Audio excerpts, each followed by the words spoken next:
for a very, very interesting seminar on managerial excellence. As many of you would be aware, this is an annual feature of MMA. This is conducted as a prelude to the MMA Management Award Function, which is going to happen this evening, the 20th MMA Awards for Managerial Excellence. So in this session, you will find the winning companies making a presentation, and I'm sure all of us will get to learn a lot from this session. To begin the session, may I now request Mr. C.V. Subbarao, President, Madras Management Association and Managing Director, Sanmar Shipping Limited, along with the Chairman of the first session, Mr. Shankar R., Chief Executive Officer, India, TVS Supply Chain Solutions Limited, and Mr. Anantha Session, Managing Director, Carborundum University Limited, to take their place on this dais, please.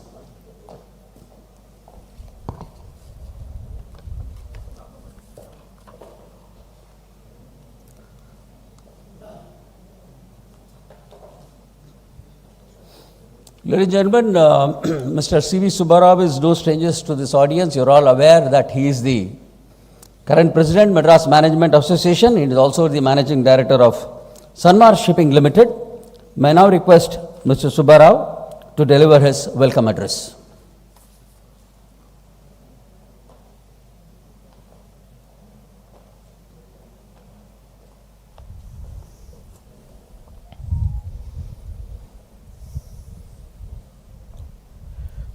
Good afternoon. Ladies and gentlemen, it's indeed my privilege to welcome you all this afternoon for the MMA Seminar on Managerial Excellence 2022.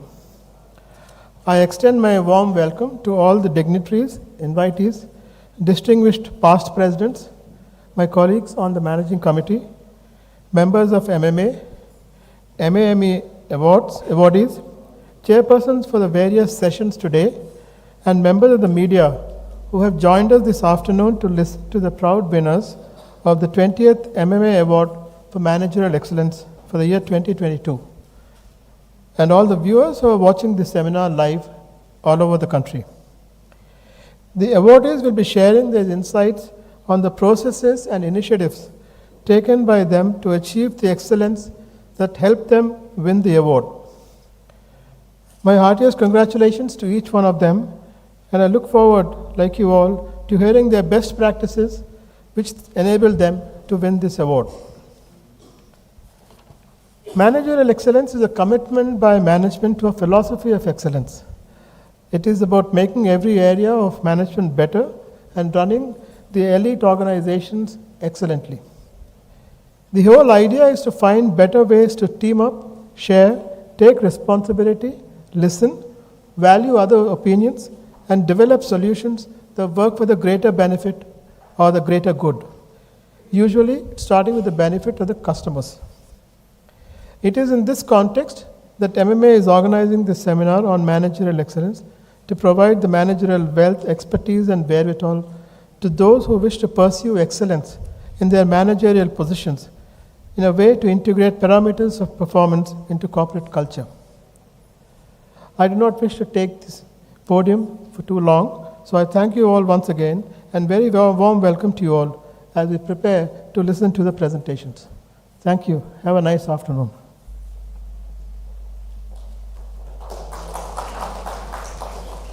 Thank you, Mr. Subbarao, for setting the context for this session. Now we go to the most exciting part of this seminar, where the winners will be making presentations. I am sure the participants who are watching us online and those who have joined us here, particularly the management students and the management fraternity, would have a lot of excellent takeaways from the presentations. Chairing this session, the first session today, is Mr. R. Shankar, who is the CEO India, TVS Supply Chain Solutions Limited. Earlier, he was the Executive Vice President, MD of Photon Motors, Marketing and Sales India Private Limited. He is a technical graduate from Jawaharlal Nehru Technical University and alumnus of LIBA. To make the presentation on behalf of CUMI, we have Mr. N. Anantha Session, Managing Director, Carborundum University Limited, otherwise known as CUMI. He joined CUMI as a graduate engineer trainee in the year 1986 and has been with CUMI since then. Today he is the Managing Director of the company. He played a key role in many acquisitions and mergers during his career. May I now invite Mr. Shankar to make the opening remarks and take the session forward. You have the mic? So would you like to have a mic there or would you like to? Yeah, please.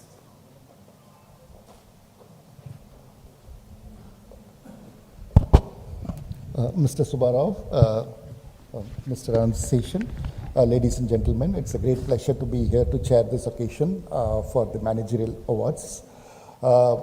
Winning an award like this is a great event, but more important than that is sharing the learning with the larger management fraternity, because that's what is happening today. And I'm sure there will be a lot of learning and growth, and to make the session more interactive, I'm sure that the audience would also be participating in terms of asking the relevant questions. I congratulate the Carborundum Universal team, and I'm sure that they're going to share a great learning of what they did, how did they achieve this journey, and what made this transformation. We are in a world which is very volatile. We are in a world which we have gone through lots of uncertainties, and we have kind of come away from this. But in every adversity, they say there is an opportunity, and I'm sure in an era like this, if a firm has won award like this and from the prestigious MMA, that means they have done something really meaningful and which has contributed to the growth of the organization and to the society at large. I now welcome Mr. Anand to share his learnings with us, and we will go forward to share what we learned from this. Thank you very much.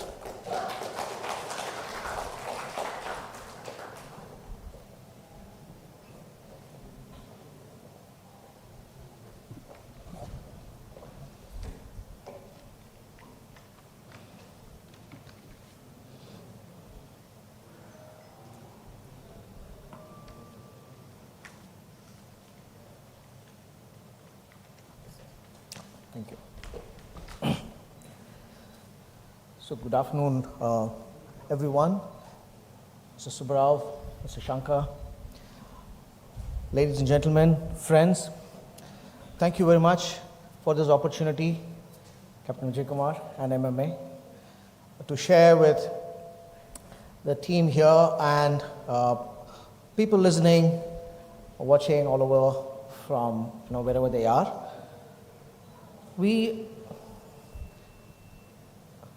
I would like to share what little bit we have been through in building QME. So, and if there are learnings, feedbacks, we would like to take it. So thank you again. So for most of you or some of you who are not aware of the Murugappa Group, and especially the young budding upcoming managers, the Murugappa Group is one of the most known business groups in Chennai and in India and across the world today. So broadly in 3 sectors, 29 businesses, 53,000 plus employees, a turnover last year of about 54,000 crores, and 10 listed companies. So the group is in largely 4 verticals, which is the agriculture, engineering, financial services, and what we call the diversified business groups. So the agriculture obviously is into fertilizers, crop protection systems, nutrients, etc.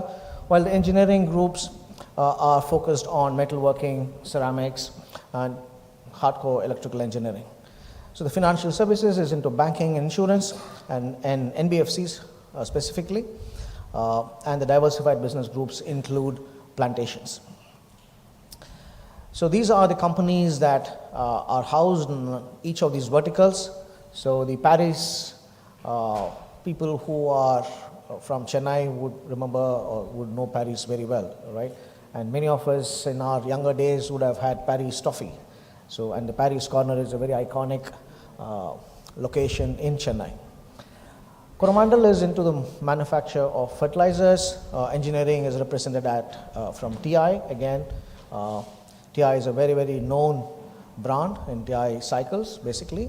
So then you have CG Power, which is a very recent acquisition. Shanti Gears is into industrial transmissions. QME is the one which I'm representing here, which is into material sciences. Financial services represented by the Chola Group, and you have the Diversified Business Group on the right. CUMI's governance is led by its board of directors, Mr. M. M. Murugappan being the chairman of the company, and then you have a very respected set of directors who guide the CUMI group and its board. So we have Mr. Sanjay Jayawardhanavelu from LMW, we have Mr. Arun Raman, who is a material scientist himself, Mr. P.S. Raghavan, who is a former ambassador to Russia, Czechoslovakia and Poland, and Mr. Sujay Talwar, a very leading lawyer, and Mrs. Soundar Kumar. She is a former deputy managing director of SBI. So Mr. Sridhar Rangarajan, who is our the group CFO and the director of finance and strategy. So we have in CUMI senior leadership. Rekha is our CFO and she is here today. And we have Bhaskar Kannan, head of HR. We have Ninath, who represents the abrasives. Shivakumaran, who represents the minerals business. Vijay Rajendran is here today. And Shamrao, Dr. Shamrao on ceramics. Padmanabhan, who is CFO, also here. Mr. Sergey Khosrow, who heads our Russian operations, and Trevor Allen in Australia. So these are some of the leadership teams. So what do we do at CUMI? So we believe that though we started off in 1954 as a tripartite joint venture with Carborundum of the US and the Universal Grinding Wheel Company of the UK to manufacture grinding wheels. So they came together, and the Murugappa Group to manufacture abrasives and grinding wheels. So that's where we started. But over the years, we have kind of moved and morphed our business and into something which we believe today is the material science business. And material science is basically an intersection of materials physics, materials chemistry, and the materials processing. So when we put together, creates solutions, a material science solution as we call it, to address industrial problems. So today we broadly have these material science solutions for engineering a surface, which we call the abrasives. Abrasives comes in different forms. So you see a large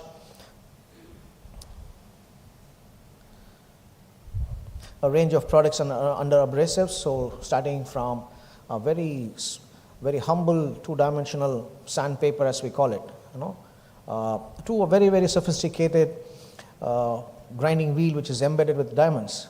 So that's a kind of a range of products and capabilities that we address. So one is used by a painter, carpenter on a roadside, and then you have a diamond wheel which runs on a multi-crore machine with possibly run by an engineer or a master's degree in engineering. So that's the kind of sophistication that we look at.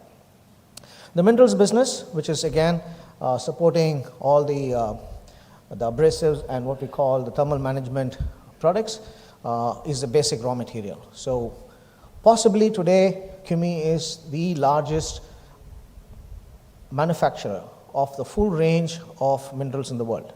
So between Russia, South Africa, and India, so we have a complete portfolio of minerals.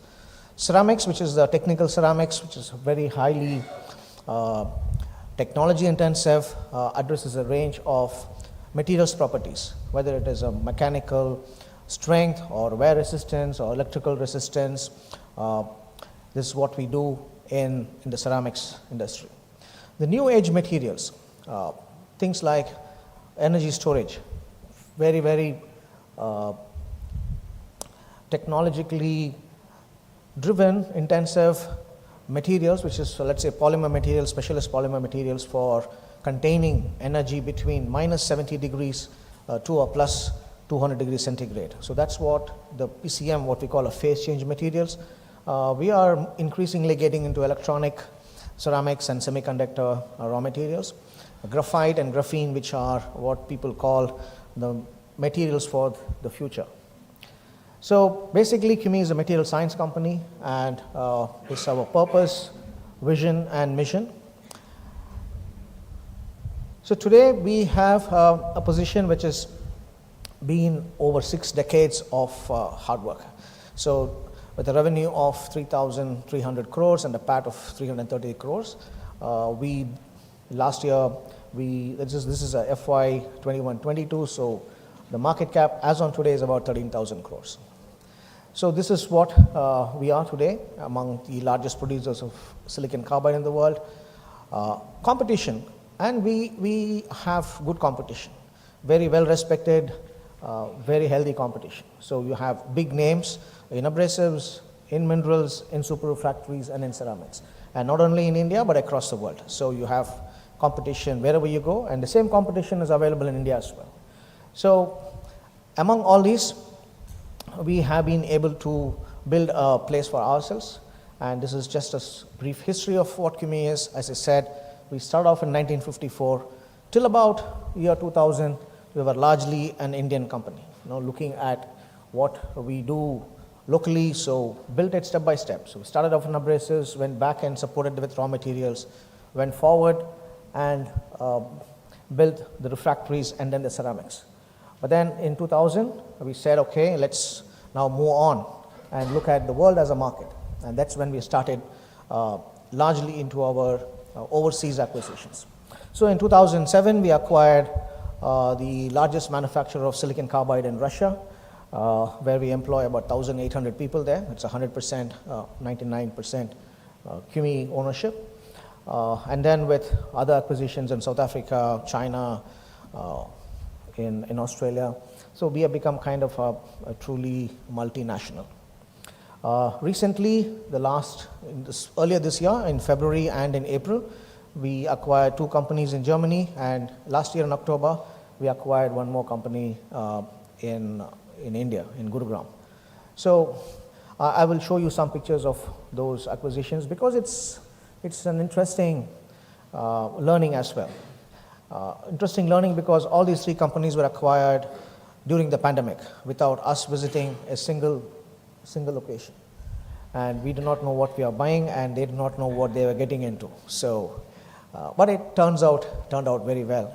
So basically, my lesson in that acquisition is, if you have to build a network, you have to build trust, then things work out. So that's how it's happened, and at Touchwood, I'm looking forward to making them very successful. So today, CUMI is an Indian company with a global footprint. We have operations across the world, 20 plus operations in India, another 7 plus operations globally. So what I thought I would share with you today is some of the practices. So the flyer, the mail from Captain Vijay Kumar said, sharing best practices. I said, I do not know whether it's the best practices, but some of the practices that we have adopted over the time. So 67 years plus does not happen, and then being a company which has been around. So it has to be a lot of processes which has been built over time. So first is what I would call cover is what I call the aspiration, and then how that aspirations leads to a vision, and then vision leads into a strategy, and then how do we execute it. So you would look at some of the capabilities that we have built in our core business, how we have grown, whether organically, inorganically. Then you have the most important piece, which is organization and people, and resulting in how we have turned out our numbers. So that's what you would see, some of those slides. And finally, what we do to the society and what we do to the planet. Right.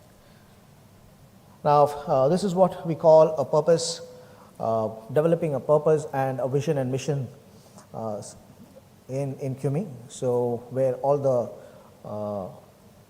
people across levels, you have senior most people, then you have middle management, you have some of the freshers joining in a workshop and then deciding what is our purpose, what do we want to do. And arising out of that, when we set out saying that we engineer material science solutions for an enduring planet. So that was the purpose we set out over 4 or 5 years ago. But this has kind of progressed over the last so many years. And we believe that when we are looking at an enduring planet, we have to be cognizant of the UN Sustainable Developmental Goals. And what is it that our business impacts? Which of these 17 goals do we impact? And how can we ensure that we still do business but do it in a way which protects and nurtures the environment? So this is just an example of how do we put purpose at the core of our business. So identifying those areas where we would work and how we can impact them.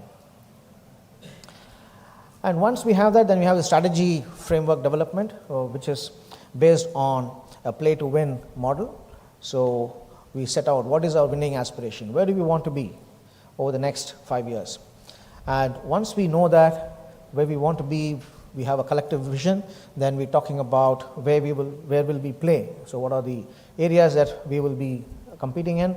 Then the question is, how do we win? And what capabilities do we need to win? And what are the systems and processes that we will put in place? So this is broadly the flow of the strategy to execution. So what we look at is multiple levels of dialogues within the team and with our boards, and then finally cull out what we want to do.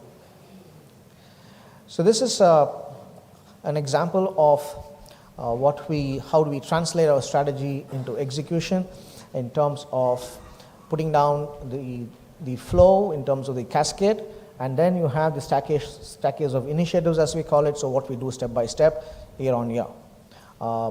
Identifying strategic projects, and then having a project charter for each of them, and executing it and monitoring it. One example is how we build a strategic barrier to entry in the field of coated abrasives is this plant, what you see in the middle. So you have an expansion which we set out as part of our long-term strategy, and this was executed, commissioned during the pandemic by my colleagues here. So Sunil leads the team there, and I can tell you it was not an easy, you have Govind here, so it was not an easy task to do something in the midst of the pandemic, but kudos to the team, we could achieve that. This is a representation of what we think is our strategy for the company. So here we have culled out the essence of strategies for each of the business verticals. So whether it is in abrasives, where we said we will grow through both growing the domestic market as well as through inorganically. So looking at inorganic opportunities again. Throughout, again through the pandemic it was not easy, but then you stay with your plan of looking at those opportunities, and when they come, take it. The minerals business, what we would like to do, ceramics, and in terms of the knowledge and people.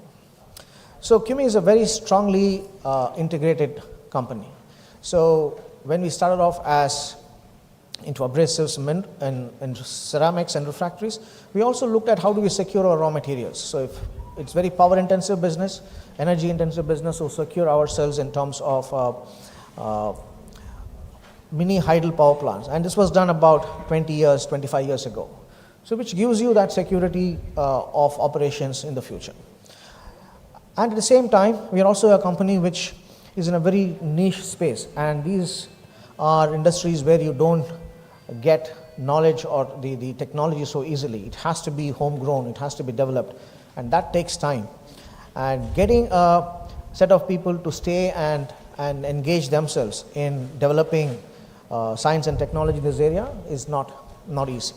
So but today we have 7 DSIR approved laboratories, and building a culture of innovation, building a culture of entrepreneurship, where each business is looked at as a small company by itself, and collectively how do we create a larger organization. That has been what CUMI is all about.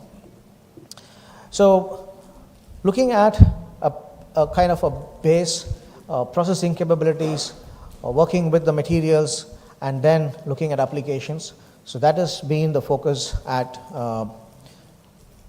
CUMI. So this is a representation of what we call the product innovation framework, whether it is product innovation, process innovation.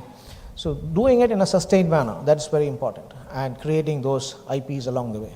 And some of pictures what you see are awards received by CUMI for its innovation. So one of these CSIR Diamond Jubilee Technology Awards, which is a very, very proud moment for all of us, because it takes you among people who have really done cutting edge work in India. So, whether it was the Tata Nano, where Mr. Ratan Tata received the award on the Scorpio. So these are some of the things which was, I would say, milestones in Indian technology development. And to be among part of that list was a very, very proud moment for all of us. This is what we have as what we call innovation hubs or innovation centers in our plant at Sri Perumbudur. So where it is used for a lot of free thinking, design thinking. So you do kind of a brainstorming. It's an ambience that you create, right? So resulting in what we track and monitor and pursue. So that's the number of patents which has been filed over the past 3 years, number of IPRs granted. So this is something which is very, very important to us. The other practice is in terms of TPM. So in 2011, when we launched the TPM program, we across all our plants with an idea of improving efficiencies systematically, discovering new capacities, and we have most of our plants are TPM excellence winners. So that also gives us an impetus to go forward, compete with other companies globally, and then improve ourselves. So the new product development is one area. So where my colleague Ramesh there, we work on the stage gate process, which is a systematic methodology in terms of product development, and we typically target about 20 to 25% of our new products to come from the sales of the as a share of the sales of the past 3 years. So this is on the shop floor, where digitization on the shop floor. CUMI is a collection of old and new. So we have companies or factories which are 65 years old. We have factories which are a few years old. And the sophistication also differs widely. But to do all of them and combine them, integrate them on a platform, a digital platform, that is the work that we are doing. And some of these will go to integrate the practices across locations. In terms of inorganic growth, we are looking at, as I said, last October, we picked up a company in Gurugram which manufactures face change materials, and 2 companies in Germany which manufactures coated and bonded abrasives. So this is a snapshot of the company which we recently acquired, our chairman there and Mr. Sridhar. And this is at Rhodius, which is Rhodius Abrasives is a very innovative, very high quality products company in the field of cutting and grinding discs. So, so this is at the town hall meeting in the middle of the pandemic. So all of us are masked in. So this is the human assets management, as we call it. So people are the key to any company's organization's growth and sustainability. So how do we manage recruitment, performance management is enumerated here. We also believe in a lot of cross-functional network teams. So creating that kind of an environment to make people work across is another thing. So this is a personal development and mentoring program for personal development, and this is Mr. Narayanan, who is one of our senior finance professionals, and you can reach out to him. And like this, there are multiple mentors who volunteer their time to talk to people. So the 5 lights of the Murugappa group, which is what we call the values and beliefs of the group, has to be translated into practice. And while there is a lot of effort in terms of kind of building and replicating this behavior, we also need to learn from each other and reinforce these values. So, and that is done through what we call the Pride of Murugappa contest, or where people under these 5 values who behave in a manner in which they become role models, they are celebrated. and learning from other group companies is another practice which we have. The communication meeting, where it's become easier now with teams to reach out to everybody in the CUMI family across the world. So that we do in terms of annual communication, where we share what we do and how we have performed. And we also have our leaders from other parts of the world. So in this instance, we had Trevor and Sergey talking to us. And we have this monthly flyers from the leaders' desk for the respective businesses. In terms of external branding, this is what we do. So we have participates in exhibitions, we have shops and dealer shops for abrasives, commercials of course, and also participate in webinars like this.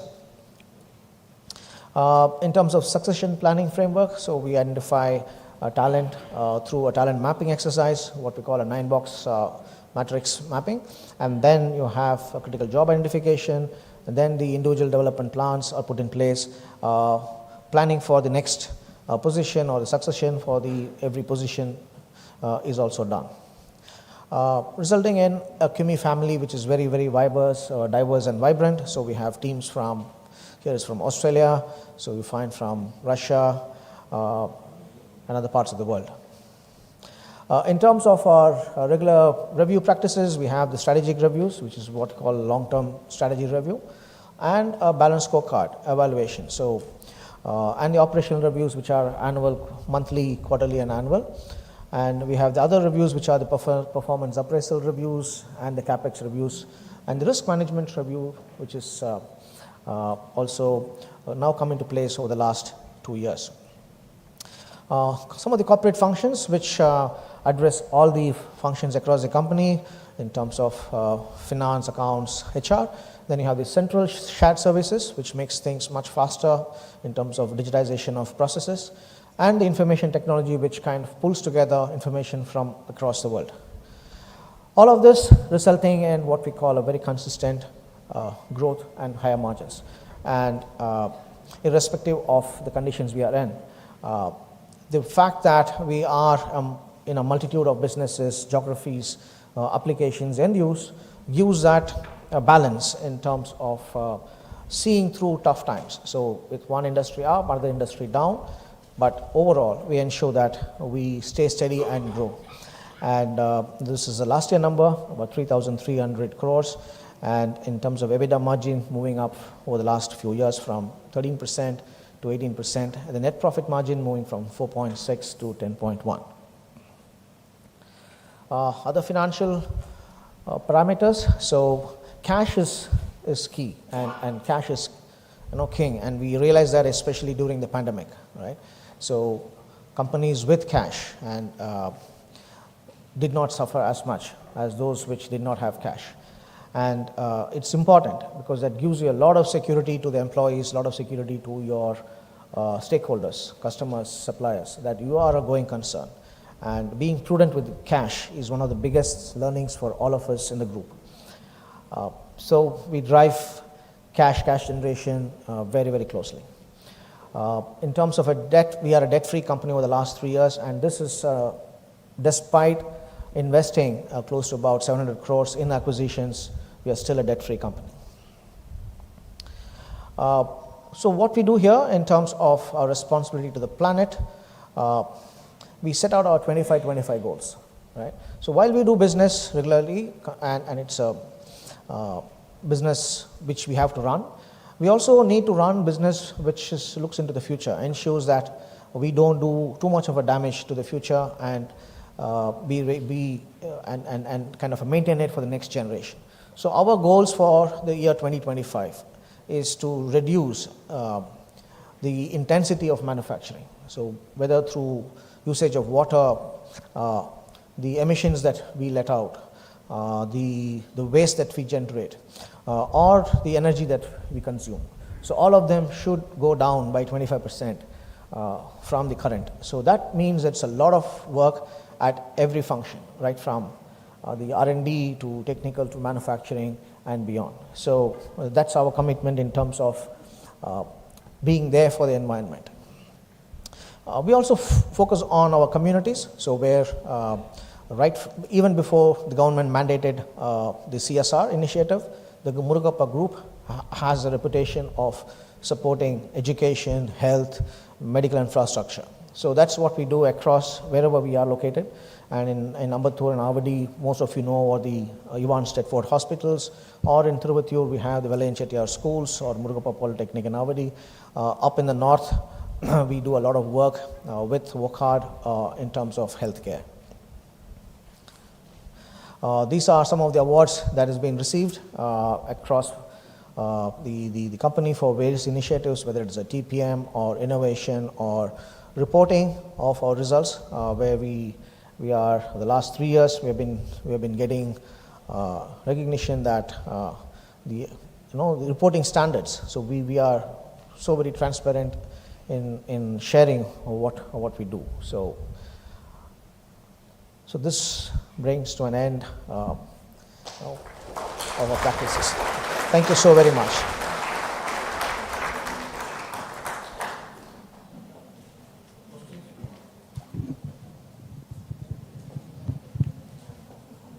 Yeah. Thank you very much, Mr. Ananteshan. It was indeed a very interesting presentation. I mean, you started off from saying how you built competencies, and then after that, how you went into a backward integration, forward integration, and then went across and kind of internationalized your business. That's really amazing. But what really struck to me, at least, was the way the entire strategic planning exercise and visioning of the company was done with a large-scale interactive process involving all the sections of the organization. And that brings in ownership and commitment, and I'm sure that was one of the things that you shared. The innovation hubs and the innovation teams that you have set up is also very impressive, and I think that is something which is a learning for many organizations. And getting 12 patents and another 10 more, 22 more filed, I think that shows that you are in the cutting edge of the industry that you have been. But all this combined with the financial results that you posted with a 10% PBT margin or a PAT margin, followed by a ROC and ROE metric which any analyst would be happy about, and all that translating into free cash flows. And the most significant impact of all these acquisitions, having zero debt, is also something I'm sure is a great learning for everybody, because most companies today are highly leveraged when they want to take inorganic growth. So you are literally supposed to be the darling of the world, I mean the street in the Bombay Stock Exchange or National Stock Exchange. I'm sure that's great. So amazing performance. But the underlying to all this is how you have managed your people and how the people have performed and they have been with the organization, and yourself being exemplary thing of starting your career from a graduate trainee and going on to lead the organization. So in this world of great resignation, if you've been able to manage all this, that shows the values and the culture and the systems with which this organization is being run. So first, from my side, really great compliments to you and to the entire team at large. Colleagues. It's a fabulous journey, and you've always done well. Maybe from my side, I don't have any specific questions, but a really commendable performance. Thank you very much. Thank you. Yeah, one or two questions from the audience.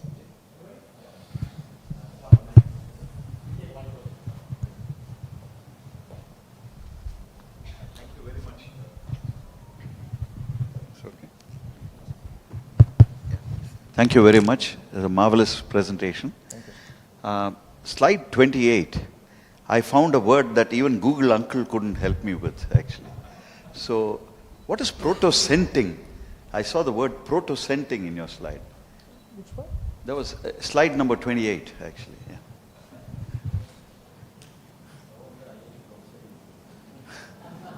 $28? 28. 8. Yeah. 28? Yeah.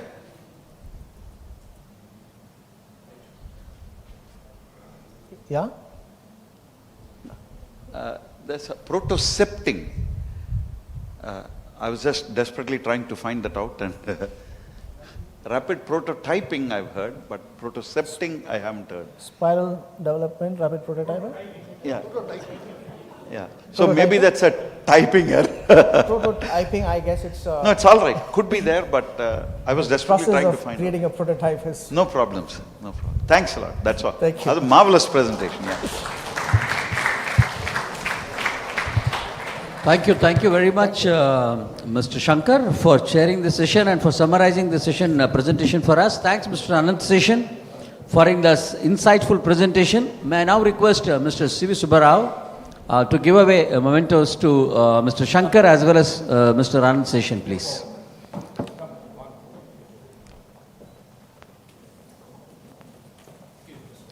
Thank you so much. Thank you so much, Mr. Anand Session. You made us all proud when you said that QB is the largest producer of silicon carbide in the world. Thank you so much.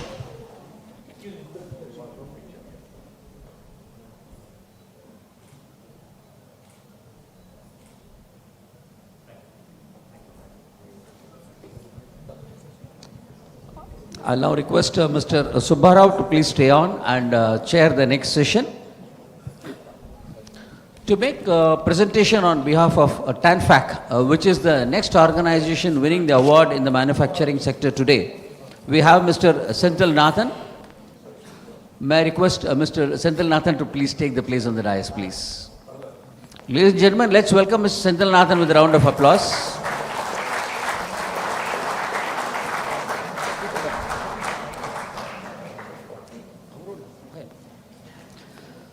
So, Mr. Senthil Nathan is the Managing Director, TANFAC Industries Limited. He holds an MTech degree from IIT Kharagpur, MBA from Leicester University, United Kingdom, and a postgraduate degree in executive coaching from the Coaching Federation of India, Chennai. Comes with over 36 years of successful global business experience. We are all eager to hear to him, but before that, may I request Mr. Subbarao, who is chairing this session, to make some introductory remarks, opening remarks, and hand over the session to him.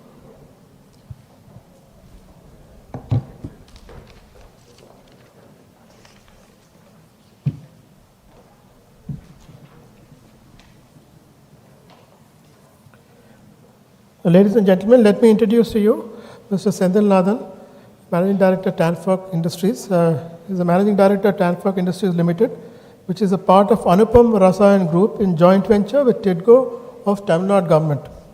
He holds an MTech degree from IIT Kharagpur, an MBA from Leicester University, United Kingdom, and a postgraduate degree in executive coaching from Coaching Federation of India, Chennai. He has 36 years of successful global business experience, out of which 17 years he was based in Thailand, and has extensively traveled around the world for business and has rich experience in global business arena. The current company where he works, TANFAC, has been sick for a long time, but he totally turned it around by increasing the exports, improving efficiency, and reducing costs. His focus is sharper on the bottom line of the business. As a result of these unique business management achievements, he was recognized with various awards, which included the International Brand Consulting Corporation of the United States, which honored Mr. Senthil Nathan for the Award for Excellence in International Business Leadership in 2019. In 2022, he was one of the business leaders chosen for the Visionary Leader Award. Ladies and gentlemen, let's have Mr. Senthil Nathan sharing his views on his company, please.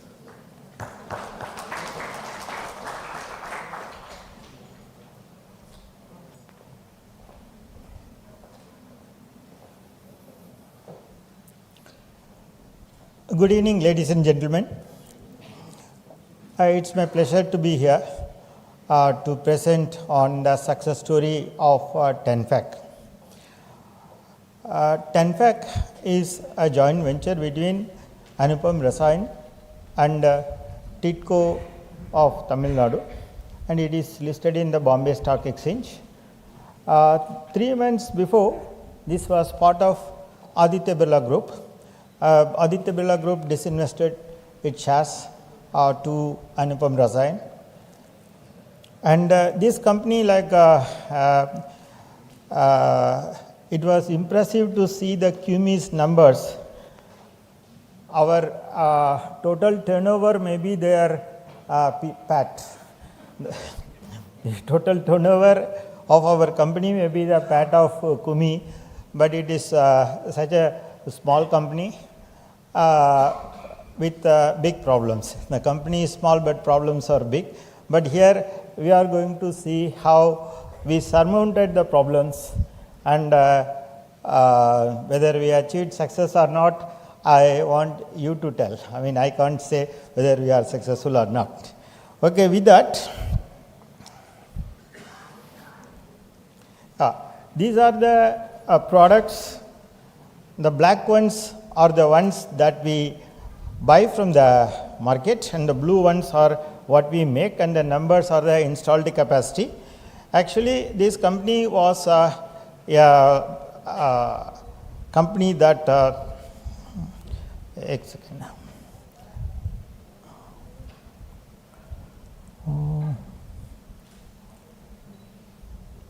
okay. See, this company was a backward integrated company for Birla Group in terms of a product called aluminum fluoride. This aluminum fluoride is a flux for making the aluminum smelting. Other products have been derived from the hydrofluoric acid. And just to, I'll be telling what are the challenges we had and how those challenges have been surmounted. These are our competitors, and their competitors are well integrated both backward and forward. Whereas Tenfac, if you see, the integration is very, very minimal, and that is how we were having a disadvantage. And the journey of Tenfac, like I have divided into initial 4 time horizons, and in the 4th horizon is the place where we got into a real trouble. And at that time, our that is because of Chinese aggression, that is dragon dumping, then high interest burden. Also, there was a natural disaster at that time. This cyclone Tanya was there. All these things were the negative effects, and the debt was about 64 crores in rupees terms, and the debt equity worsened to 13.8 times. That is the time 2014-15, and at that time I took over this company to lead with the P&L responsibility. So we call whether Tenfac is a phoenix bird or not. 92 to 2008 is a flying phoenix. 2009 to 16 is the burning phoenix, and 2016 to 22 is refurbished phoenix which can fly well. We will see how. And we have done a lot of things, and finally I will come to the, you can see the 4th time horizon, that is 2018 and 22. We had such a great debt. For the last 2-3 years, we are absolutely debt free. And the net worth used to be somewhere around, flickering in terms of 5 crores, but now the net worth 133 crores by end of last year, but now it is close to 150 crores. And debt, absolutely debt is not there, so debt equity is very, very low. These are all achieved in spite of all the problems everybody faced during COVID. And I am proud to say my team, who are all some in that corner, these team members worked hard during COVID.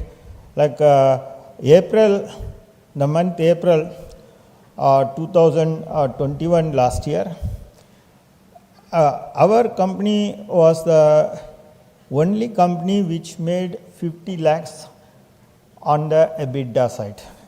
Otherwise, in our group, all companies were making hefty losses. But somehow it was made up later, but we started with a very positive note in the first month itself. That was a great thing for us. And how did we achieve this? That was a challenge given by, topic given by Captain to show the audience how did you do that, because this is an over. These information, financial numbers are very much available in the open arena. So we started doing a planning. Any action without a plan is useless. Any plan without action is also useless. So we had made a strategic planning, and that strategic planning we really acted upon. Our team embarked in various aspects, and we could very well see the versatile competencies of many of my team members. They, often they change roles on their own, and they did a great job on that.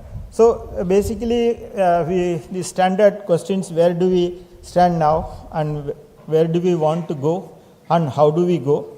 We had brainstormed and then had a detailed action plan, and that plan was acted upon. I would go from each and every functions. That in marketing, we had taken many strategic marketing initiatives. We were not having the luxury of any capex.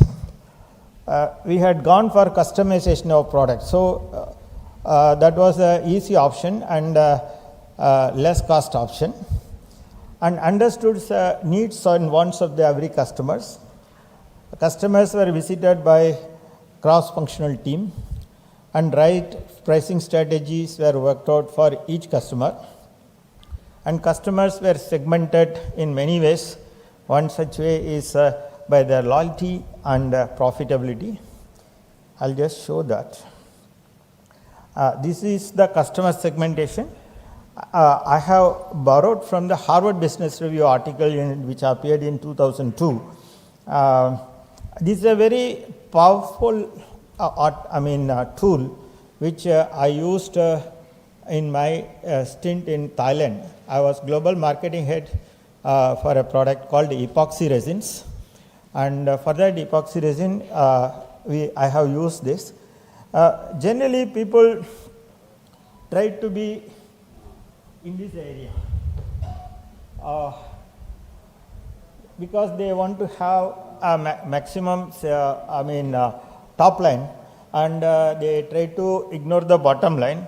What this paper says and what we did on in this way is, we have identified customers who are real butterflies, who are true friends, who are strangers, and barnacles.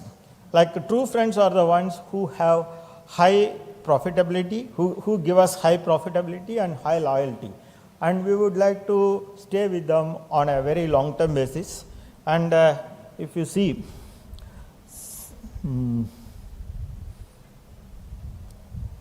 एक second, I'll point arrows. See, if you see here the true friends, we have made it into 77%. Earlier, the numbers were upside down. The numbers were true friends were in 3%, whereas barnacles used to be 77%. That was the main reason. So we changed the customer profile of the company, and that is how we found 65% of the total customer base as true friends.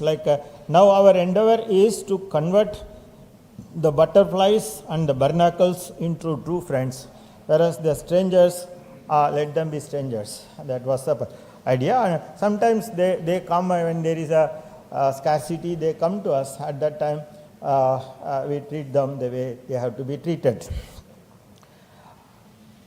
This is one strong tool which we used in order to position ourselves in the market and to get maximum benefit. And similarly, product segmentation in India, and it keeps changing, and in the past couple of years it was maintained like this, and we are focused on the not the biggest segment, but the segment that was growing at a higher growth rate. Those segments were chosen, and then we started working on that. And innovation is another great thing which our team is very passionate about it. Like again in innovation we use the managed innovation matrix, like problem definition, and this is domain definition. Here in the basic research it is very low, and in the breakthrough innovation the domain is less and the problem definition is high. So like that in each area we have identified total 111 projects. Out of the 111 projects, as of now we have completed 85 projects, which is 77%, and 23% is in progress. For each we have identified what are the numbers and what is completed, and this one gives the, this area gives what is the completed project and how much is the like recurring saving on a yearly basis. And this like if you see here total savings per year was on both was 31 crores. Out of that 22.8 has been already achieved, and this is year on year recurring basis, and this helped us in making the next level of innovation on each area. And this only I am giving the process innovation, and we have done innovation in procurement, we have done innovation in marketing, we have done innovation in finance. So in all spheres of management we have undertaken the innovation. And earlier I showed we have made a total of 22.87 which is already realized. I give the breakup, like by improving productivity, our sulfuric acid was in the range of 227 tons per day, which was enhanced to 270, which is 19% growth. Similarly, HF, our main product, 31%, and potassium fluoride is 63%. This is from the productivity improvement. Then we reduced the power cost, and reduction in furnace oil, reduction in steam consumption. All these things have given total recurring savings of around 23 crores per year. And this has given the way reducing, and this stick graph gives from electric power, from the fuel consumption and from steam consumption, what is the CO2 emission reduction. And in safety we have introduced one, our product is highly highly corrosive product, toxic product. If you keep if you pour that into a glass, the glass will dissolve. That is the only product which can dissolve glass. It's very tricky to handle it, but we have been handling for the past 31 plus years. What we have done is, we have we get sulfur from CPCL Manali, and we wanted from the safety we had a collaboration. We call them or we go to their place and see their quarterly these mock drills whenever they have something on our product. So our team goes to the vendor's factory and attends their mock drills and takes lot of key important things which are to be followed at our end. This is our team visiting our vendors, and this is, we call our customers, our major stakeholders like customers, our suppliers, our neighboring industries who are, our factory is in Kadalur, Sipcot Industries. So we call our neighboring industries, their safety officers, and we sent an invitation. Whoever is interested in the senior level comes, and district administration. Like that, for example, if you see in one of the mock drills, we have Clariant people were there, district fire officer was there, Asian Paint gentleman was there, pollution control board, Sipcot project officer, and Tata Chemicals. All these people, because most of them are our customers, and the state level officers are called just to inform them how concerned and how serious we are in terms of handling the safety. And this was well appreciated in our group when we were with Aditya Birla Group, and all other companies were advised to follow that. So, Tenpac being a tiny company in the entire Birla Group, we could make some benchmark, and which other companies were asked to follow. And this is the overall spend distribution. Here what we have followed is, again, it is a Harvard Business Review article by name the Kraljic Matrix. Here the product's risk vis-a-vis what is the spend on that we have taken for all the products, and then segmented in terms of products which will lead to bottleneck, and products which will be critical if we don't attend to it, products which are routine in nature, and products on which we have to take leverage. So this model certainly helped in terms of managing our vendors, which are the vendors we have to focus on, and how we should nourish them. Many a times we have to treat our vendors the way we are treating our customers. And in marketing there are 4 P's, but for our overall company, again there are 4 P's, that is people, people, people and people. So these are the 4 P's of for the success of our company. So for that we mainly people are there, they need to be trained, and we have a robust training practice, the 70-20-10 OHR training concept, which is 70% of a person's training will be on the job training, and 20% will be by hand holding by seniors, and 10% by how they reflect. For example, on the job means we assigned extra jobs for them. We choose people who want to walk extra miles, and for them on the job we give them training.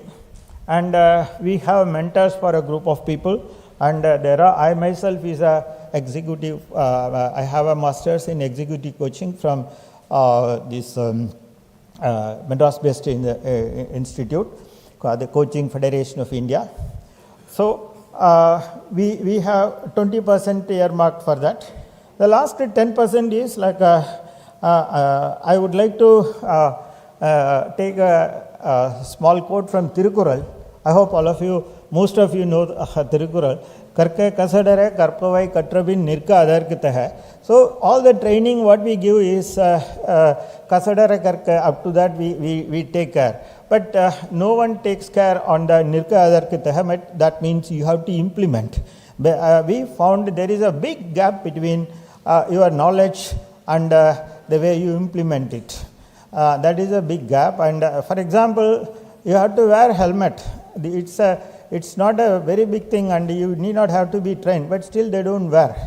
I am taking a simple example, but there are many such very risky things. So we have implemented a digital e-learning system, structured follow-up of how far the learning is impacting in their career, and this Nirka Adarkita, which is reflect on the learning by 100% implementation.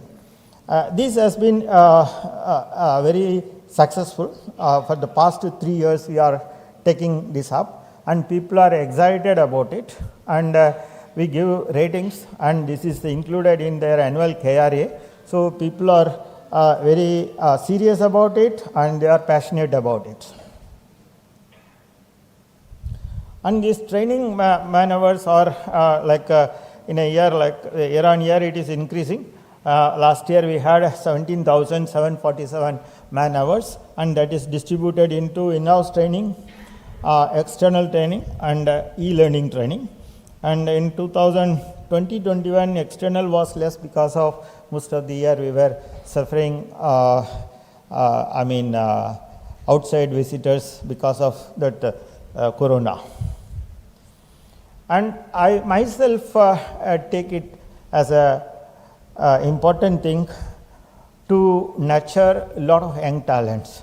Young talents are like, I learned a lot from the young talents because we have studied long time back and we need to keep ourselves updated.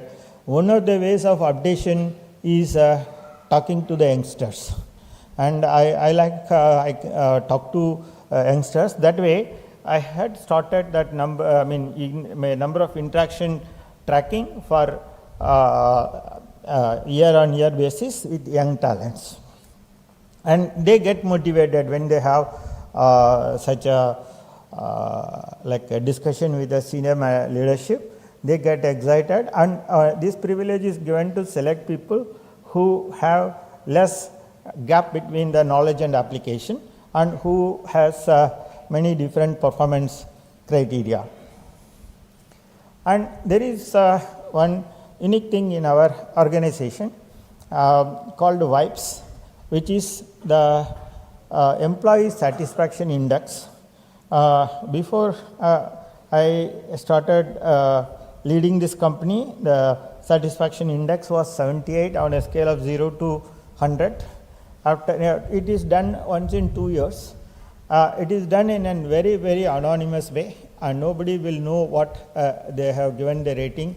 There will be a set of 100 questions. It's being processed by a professional organization, and they give these numbers: and 92, 96.6, and 98.5. Last year it was 99. So people are very satisfied. And when I ask why you are satisfied, they say we get more opportunity to work, opportunity to learn, and opportunity to correct our mistakes. And this is the financial performance, from 2010 to last year. See, last year, you can see these were the burning phoenix area, and these are the flying phoenix area. Last year was the highest EBITDA in the 35 years history of TENFAC. That is because of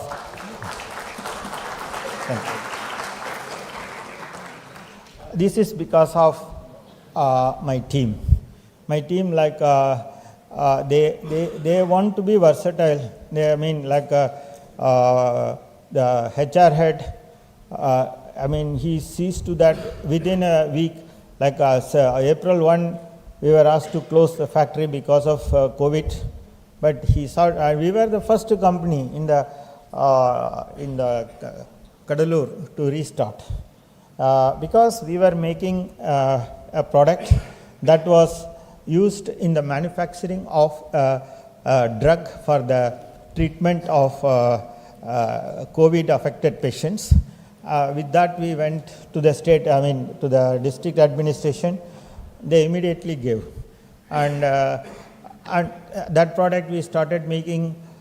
Similarly, the technical people made a lot of changes. Product customization, and mindful of the timing. And Kadalur is a place where you name any natural disaster, it is there in Kadalur. Tsunami is there, cyclone is there, floods are there. So you name anything, it is there. But in spite of those odds, my team members accept the challenge and did well. So the number, this was achieved by a series of activities in all fronts of business management. It is not a fluke, or it is not just by every year we take a rabbit out of the hat, not like that. It is a real hard work and smart work, I would put it. And this I give the comparison just to show how year on year we have been growing, and the numbers have been increasing. And as I told, it is not Rome was not built in one day. So TENFAC was not also built in 1 year. It was built on a couple of years. And we have been awarded by many customers, many forums. These are the various awards that have been given to us. And just to show, this company was a TPM winner company. This TANFAC has been a model company under TPM, but that doesn't mean past, glory doesn't guarantee a future success. So we can't be complacent that we were a TPM company, so we can still continue to be a successful company. No way. You have to, work hard, work smart on a year-on-year basis. Then only this will be sustainable. TANFAC is a very great example even within our, Aditya Birla Group, how a company has grown, how a company has fallen, and how a company has regrown. And teamwork makes the dream work. And whatever best practices we have done, these best practices next year will become a standard practice. So we have got so many best practices and which have become standard practices, and after some time it may become obsolete practices, but we will keep doing all the best practices. With that, I would like to say thank you to all of you. Thank you very much.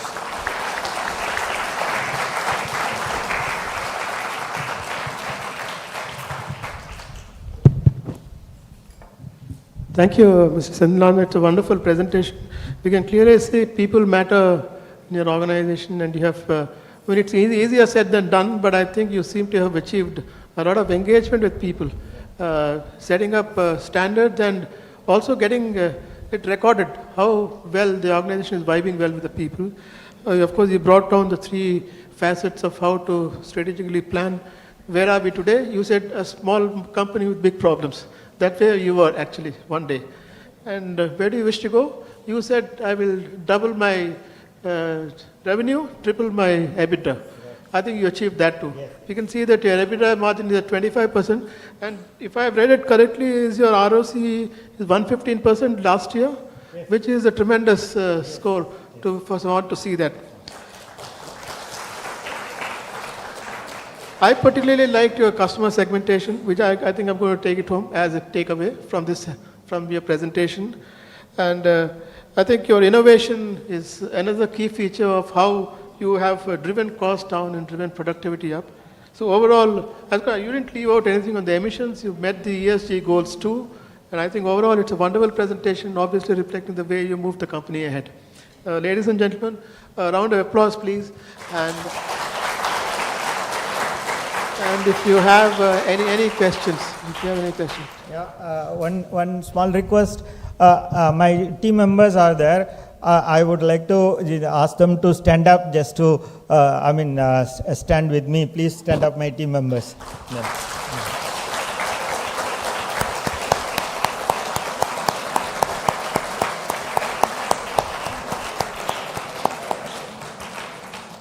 Thank you, sir. We have one question from somebody in the audience. You can possibly take that and then we can wind up. It was a wonderful presentation, of course, and a good turnaround. My question is, when you took over, the company was in a sick mode, probably yes, in the critical care unit. Yes. What was that one aspect that you felt that gave you the confidence that you can turn it around? Was it self-confidence, or was there something in the organization that gave you that confidence? Yeah, thanks for asking that question. I have worked so far in 3 companies. All the 3 companies were turnaround stories. When I joined those companies, they were in deep trouble. It's like managing that company is like all of you might have seen the statue of God Nataraj, right? Most of you. And when you see a God Nataraj, do you know where is he standing on when he is dancing? He is dancing on the belly, which is like a pumpkin type of thing, On that he is dancing. So my tenure in those companies were like that only. So first I was, for obvious reasons, I don't want to name those companies. In Ranipet, that company was there. It was, but it was turned around. It was turned around and I left. Then I went to Thailand. That company was was also very much in bad shape. Though it has got a joint venture with a Japanese company, there was a big issue because that Japanese company was not good in the application. They know the know-how part, but they didn't know the know-why part. And the Japanese market is different from the rest of the world because Japanese produce and sell in Japanese. And there is a big, I'm talking about 1993. And in 1993, when you travel, I used to travel, get my products. I'm a techno-commercial man, so I traveled everywhere and get our products approved and do this company. Now that company is it's around 2,500 crore company. I was the pilot of the company. I took it off to the cruising altitude and then parachuted. Came to TENFAC, and TENFAC was also, so those two experience, to answer to your question, those two experience gave me a confidence. Many people told that, why are you going to loss-making company? I believe that I as a professional has a role where there are problems. A doctor has a role where there are patients.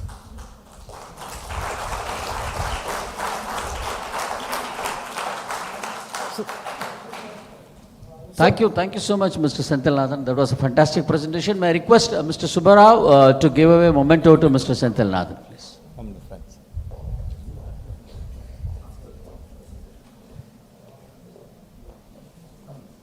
Ladies and gentlemen, let's honor him with a round of applause.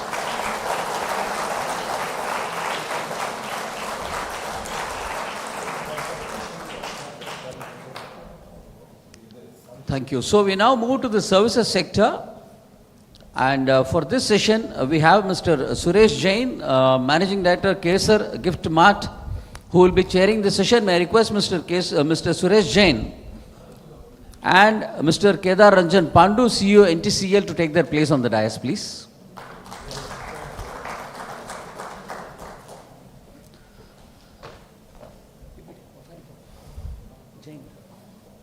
Thank you, sir. So, Mr. Suresh Jain, Managing Director, Kesar Gift Mart Limited, he's revolutionized the personalized gifting space, particularly of awards, trophies. He's been working on e-commerce for a long time, coming out with innovative concepts in corporate gifting. Kesar now imports and exports to various countries worldwide. I will request Mr. Suresh Jain to introduce Mr. Kedar Ranjan Pandu, CEO NTCL, and also make the opening remarks and take the session forward. Thank you. Good evening, ladies and gentlemen. It's my pleasure to introduce another awardee today, Mr. Kedar Ranjan Pandu, who is the CEO of NTCL NTPC Tamil Nadu Energy Company Limited. He is a dynamic co-professional who possesses 34 years of rich experience in various domains of power generation technology. Starting his career with NTPC Limited with an energy sector acumen backed by his academic qualifications, MTech from IIT Delhi, and advanced course in general management from University of Otago, New Zealand, has indeed fueled the company's growth. He is another success story which is going to give you a presentation like the TANFAC. Mr. Pandu has avid interest in wildlife photography, especially in migratory birds, and also loves swimming, cycling, and music. Under his able leadership, NTCL flourished as a profit-making entity and had paid dividends to both the JV partners of NTCL, NTPC, and Tangetco, alongside notching few prestigious awards of the industry, namely Green Tech Effective Safety Culture Award 2021, Mission Energy Foundation Environment Excellence Award 2021, and Green Tech Environment Award 2021. With these few words, May I request Mr. Kedan Ranjan Pandu to give his presentation? Thank you.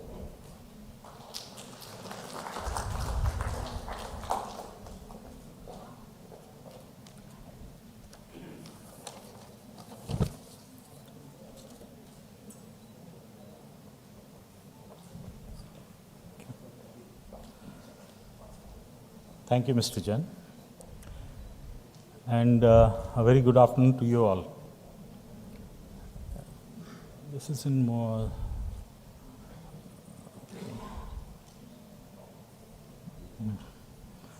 Okay. A brief introduction about NTCL. Okay. Sorry.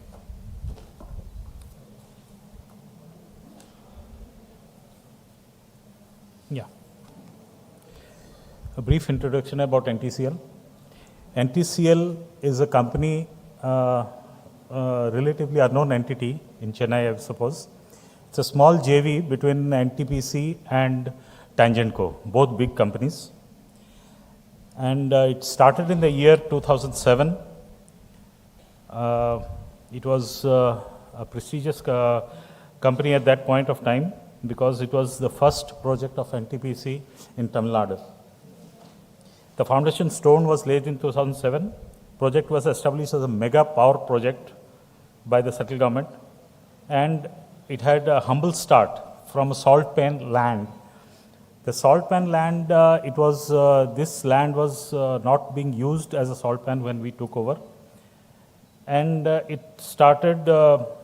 we started with a salt pan land, acquired the land, and made it into a 1500 megawatt power project today. The main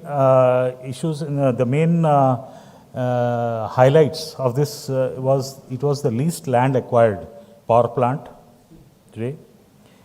The power allocation that goes 71% to Tamil Nadu, Andhra, Karnataka, Kerala, Telangana, Puducherry. And recently NDMC, Delhi, has also been given a small share. A few special features of NTCL are that, as I told you, the land was barren when we took. It was designated salt pan land, but salt was not being produced at that point of time. We used for site leveling, we didn't use even an inch of earth, top earth. We used ash from the nearby Ennore plant, Ennore ash dike. We removed ash from there and filled it around, we can say 6 meters of ash has been filled to make this land. The least area acquired, as I told you, it is almost half of the standard land acquired for other similar power projects of this size. Not a drop of groundwater is used. We use sea water for 100% of our water utility, even for our portable uses. We use a pipe conveyor. This pipe conveyor was a first, you can see this. Pipe conveyor was a first in India at that point of time. It is a spill-free pipe, spill-free conveyor, which transports coal from the Ennore port to straight to our plant and spans around 4.5 kilometers. And of course, we used a switch yard for the corrosive nature of the environment there. We used a gas insulated switch yard at point of time. Sorry.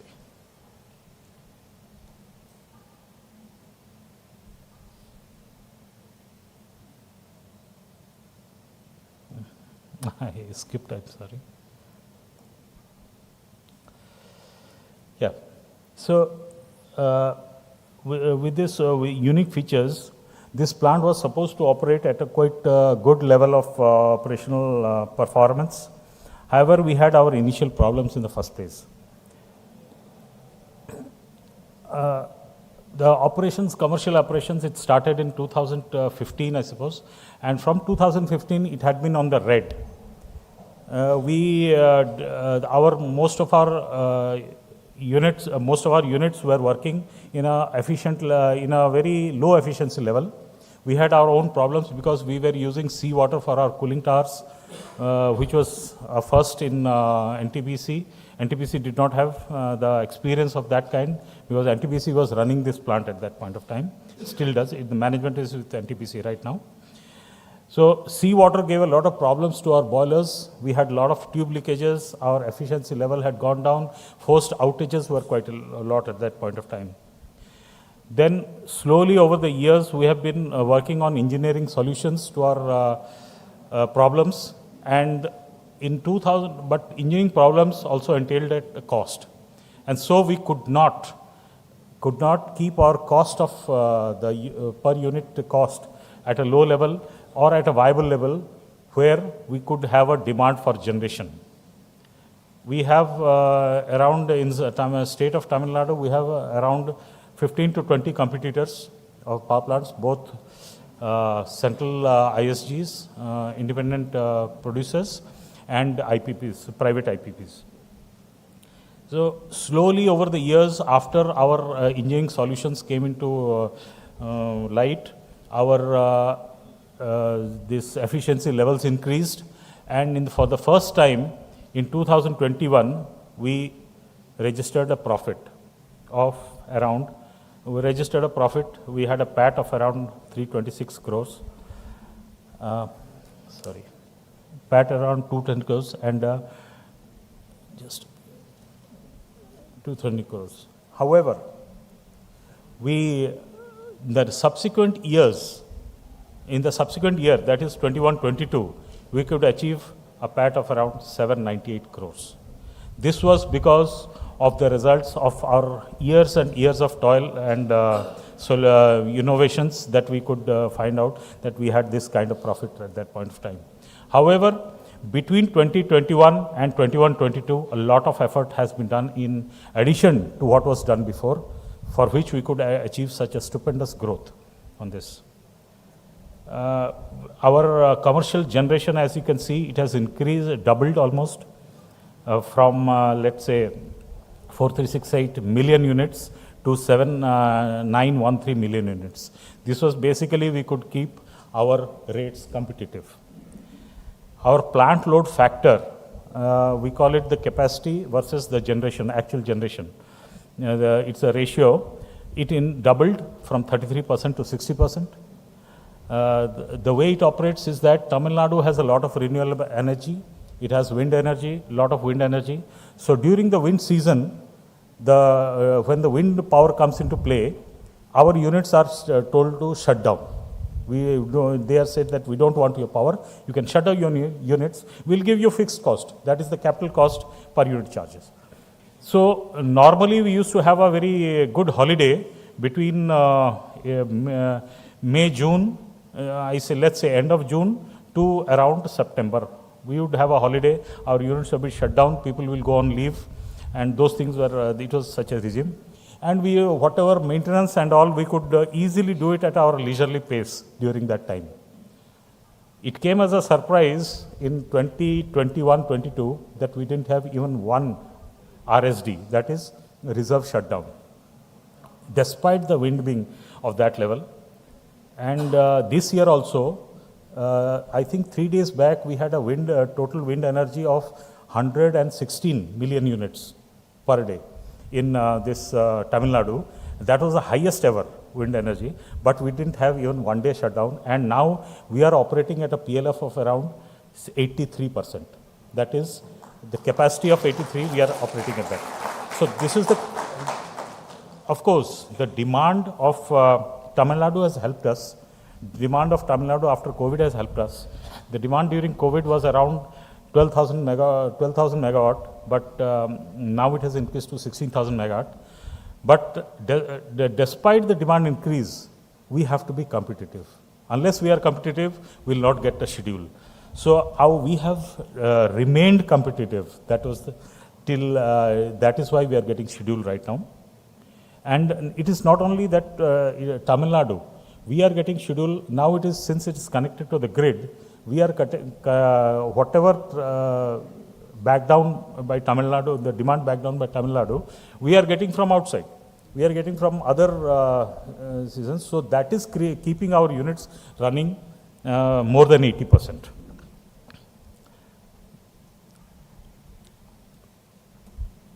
Okay, so these are the final figures. This is a figure of the dividend paid to our parent company NTPC, and this is the dividend paid to Tamil Nadu. We paid a check of around 92 crores in the first interim dividend and 82 crores in the next second 135 crores in the second dividend. So we paid a total dividend of around 448 crores in the last year. Yes. As regards to the industry growth, in our NTCL growth has been phenomenal, which can be indicated by this chart. This is the all India growth of the PLF is around 58%, and our PLF was around 60% during that period. For the states, the PLF was around, we were better than the state generation units. It was around 54%, and private sector was around 59%, and we were in the range of 60%. So we were better in that way in terms of growth and performance. During COVID times, we had our sets of challenges. We had to, because the first wave of COVID was really severe on us, and regret to say that we had 2 deaths in our colony also. Senior officials had succumbed to COVID and we had a lot of almost half of, say 70 to 80% of our township was under COVID influence, COVID affected. So at that point of time also, we did not stop our units a day. We managed it in a manner of phased entry, containment, COVID testing, vaccinations. COVID testing we managed to do, I think, if I get the figures is that 16,000, if it is tabulated that way, 16,000 COVID tests we managed to do in the year, and we have vaccinated around 3,500 of our employees and co-workers, contract workers and all. There was a problem of hospital beds where we could not get hospital beds at that point of time. We managed it in our own colony. There was a shortage of doctors. We had a small unit. We don't have a big hospital or anything. We have a small primary health center where we have 4 to 5 doctors. Those doctors, along with COVID buddies, as we appointed COVID buddies as force multipliers, so that they would do half of the doctor's job and report to the severe cases to the doctors. So that was the way we managed our manpower during COVID. And during that time also, the ERP implementation, SAP implementation was at its peak. We still could manage implementing the ERP at that point of time. Coal supply was a challenge, especially during the period of August to around October. It was a big challenge for us all over India. It helped that we had built up a stock of coal of around, so let's say, 2 months coal stock we had. So that, 1.5 months coal stock we had. So that helps us keep our unit running at that point of time when the state government had to shut down a lot of units, Tuticorin units, they had to shut down just because of the coal. We could manage our coal supply by improving our logistics. We knew that the logistics would be important once the coal supply starts at the port. So we took innovative steps, like we took 2 to 3 ships more, 2 ships more than required. So those kind of planning helped us to, they helped us continue our sustained generation. We identified, along with help of NTPC, identified certain mines where rail link was not there, but the railway siding was available nearby. So we took innovative step of doing a RCR ship mode. That is road, rail, and then ship. So those were the kind of thoughts we did. The cost at that point of time was a bit prohibitive because RSR mode, the normal mode, that is rail, ship, to the way we receive our coal here is the RSR mode. But we introduced a road mode. In addition to that, it was costly, but it paid us in the long run. Healthcare facilities we have extended during that has successfully shown us that we could contain our effect of COVID in a very. It did not deter us from conducting overhauls of our units. Many units of NTPC or other, they have deferred their overhauls because of the COVID things, but it was not deferred for us. So that also helped us. These are some of the warriors, COVID warriors, which we recognized during that time. These are health workers of Minjur block. They helped us quite a lot. We had our share of calamities, natural, Varda cyclone, Nivar cyclone. We have a sustained perennial problem of corrosion. It's not just because of the coastal plant, but it is also due to our layout. This, we have a continuous, we have done some innovation in this, how to combat corrosion. It is the most corrosive plant, even more than North Chennai power plant, which is our neighbor. Why? Because our cooling towers are located in such a manner that the drift is corroding that. So that kind of engineering problems we have, we are overcoming it. Natural disasters, we had some natural problems in our coal handling plant due to natural disasters, which we have overcome.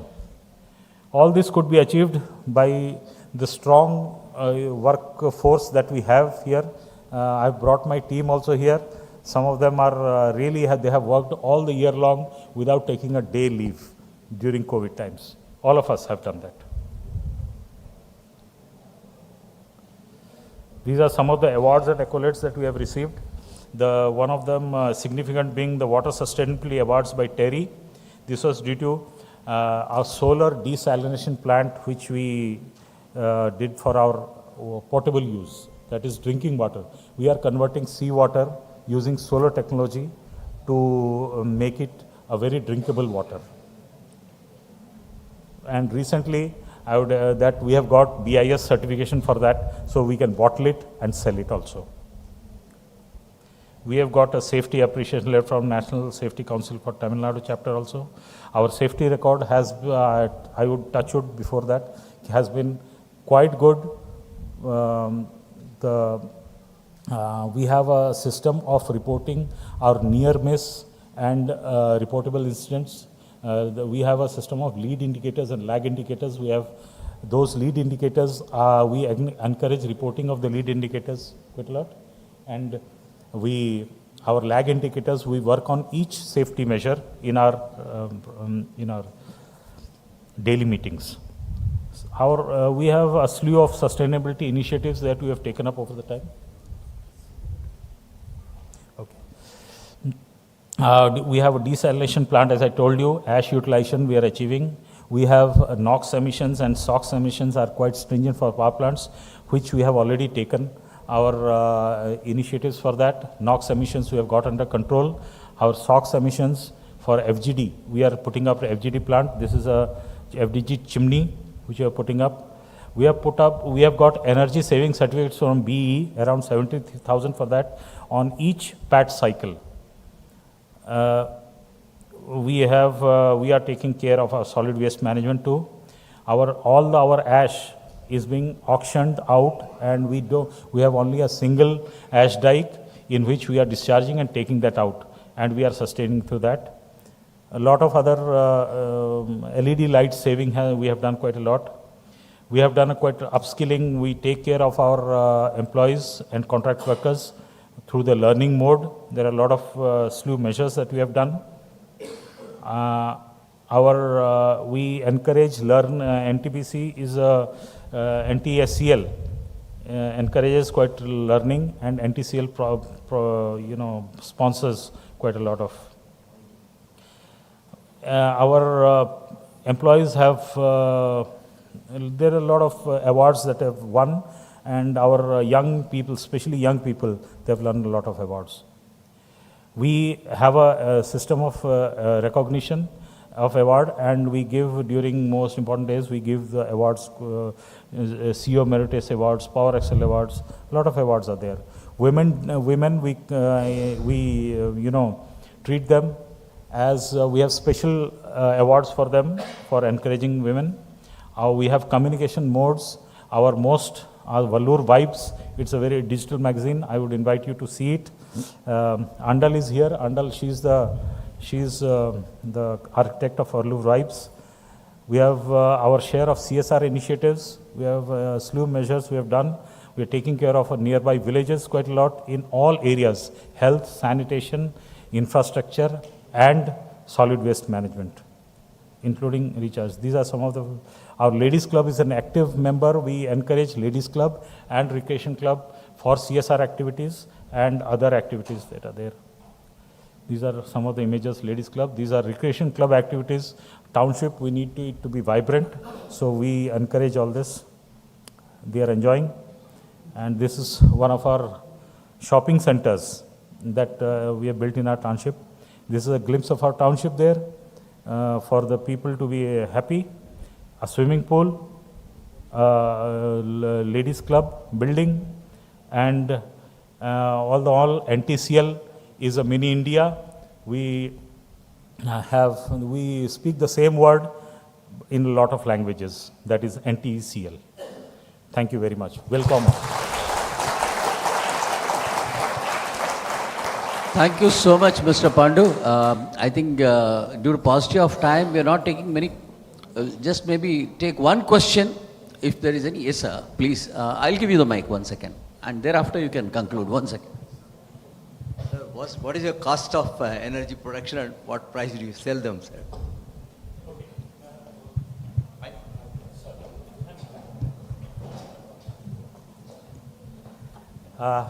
The cost of energy production that is coming right now is in the range of, we have a variable cost, that is a fuel cost, which is varying. It is coming in the range of 3 rupees 70 paisa or 80 paisa in the range at present. That is the cost. And we have a fixed cost of around 1 rupee 50 to 1 rupee 60 paisa, depending upon our generation. That is the cost. Thank you, Mr. Pandu. Thank you. It was another successful story, another turnaround story which we heard from you. One thing which we noticed in this thing is, in spite of the pandemic and casualty at your end, your unit has been running 24 hours. That's really commendable. And another one, what I heard from you, you were an operations manager in 2021 and then you became the CEO. And we can see the results in 1 year, that everything doubled in 1 year. What are your revenue and everything which we saw. That's another successful story which our Madras management members love to hear, and we're really happy that you're here. And one question which I wanted to ask, which he has already taken it. Thank you. Thank you so much, sir. May I request a committee member, Mr. Suresh Jain, to present a memento to Mr. Pandu. Sir, thank you so much for being here today and being with us today.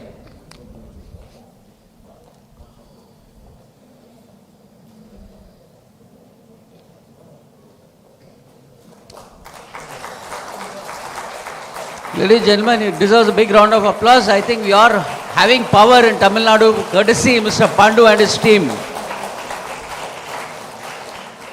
Thank you. So, Group Captain Vijay Kumar heads MMA since 2007. Many of you are aware. He is the Presidential Award winner, Vasisht Seva Medal. May I request him to propose the vote of thanks for this session? Thank you, Venkat. Good evening, ladies and gentlemen. I think we have come to the end of the excellent Managerial Excellence Seminar. The objective behind this seminar is many people who are watching this, over 700 people are watching online, the people who are here, and we got some selected students to come and attend only this session, because we wanted students to really give the takeaway. At the end of the session, I'm quite sure when you move out of this hall, you are more wiser and learn so many things, how your good company is run, and what all the ingredients are very essential for a good company in terms of profitability, in terms of CSR, in terms of all other strategic management. And we are indeed privileged to present you once again, many congratulations to all the winners of the award who made the presentations, especially we have Mr. Ananda Session, Managing Director of Carpenter Universal, Senthil Nathan, Managing Director of Tanfac Industries, Kedar Ranjan Pandu, CEO of NTPCL, and ably chaired by the very, very efficient team of MMA committee members, Shankar, Chief Executive Officer of TVS Supply Chain, and our President, not only deliver welcome address, we have to step in the play of Shivakumar, who is unable to come, and for chairing the session, and Mr. Suresh Jain. Thanks to each one of you for doing that, and we are all now eagerly looking forward to the award function. The proud presenter will receive the award, and once again, many congratulations. As Venkat said, or Suresh said, they're all so bright and nice. Thanks to them, we are getting uninterrupted power supply, and that's what makes Tamil Nadu also grow in industrially, because surplus power is always very, very essential for the industrial growth. Thank you so much. Thanks to the viewers who are watching this program live. Please join us for high tea, and we request you to kindly be seated back in this hall again at 5:55 p.m. because sharp 6 will start the award function. I can tell you, award function is going to be a really, really a good one, and we're all looking forward to the award function. Thank you.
Good evening, ladies and gentlemen. It's indeed a pleasure welcoming all of you to this gala event this evening. May I also request all those who are in the lobby to move inside. We are about to begin the proceedings. Welcome to the awards function of 20th MMA Awards for Managerial Excellence 2022 and followed by 66th MMA Annual General Meeting. A gentle reminder to keep your mobile phones off or at least on the silent mode.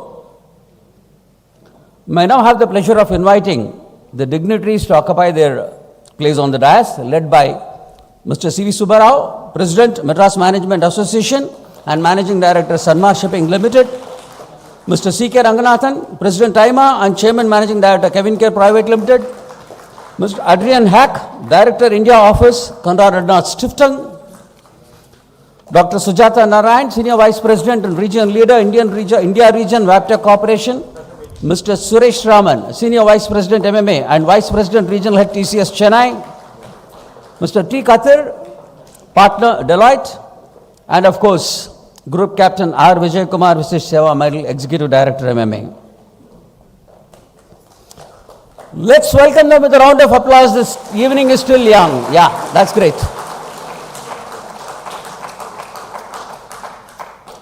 Thank you. So we begin the event as always with the invocation to the Almighty, seek the blessings of the Almighty, and today also followed by Tamar Thai Award immediately after that. May I request Ms. Padmaja to render the invocation, and I also request all the participants to rise, please.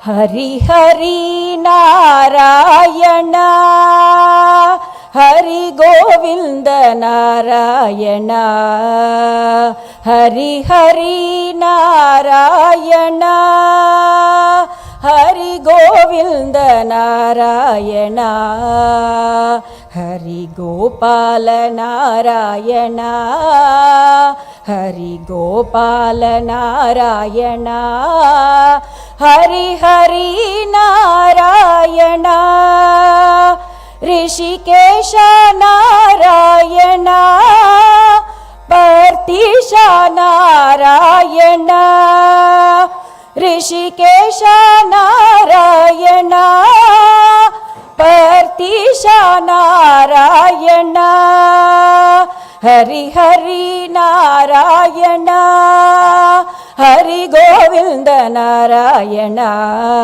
Hari Gopala Narayana, Hari Hari Narayana, Hari Hari Narayana. Please stay on. Please.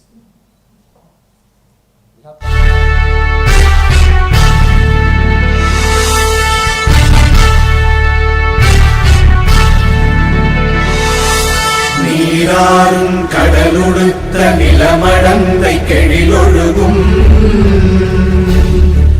சீராறும் மதனமென திகழ்பனத கண்டனிதில் எக்கணமும் அதில் சிறந்த திராவிடனல் திருநாடும் தக்க சிறு திரை நுதலும் தரித்தனரும் திலகமுமே அத்திலக வாசனை போல் அனைத்துலகும் இன்பமுற எத்திசையும் புகழ் மணக்க இருந்த பெரும் தமிழனங்கே தமிழனங்கே உன் சீரிழமை திறம் வியந்து செய்ய மறந்து வாழ்த்துதுமே வாழ்த்துதுமே வாழ்த்துதுமே.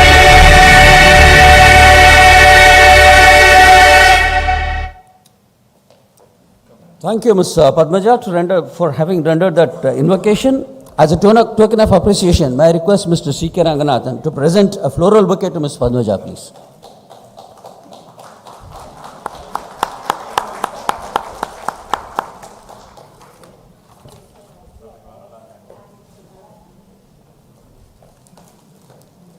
Thank you. Thank you, sir.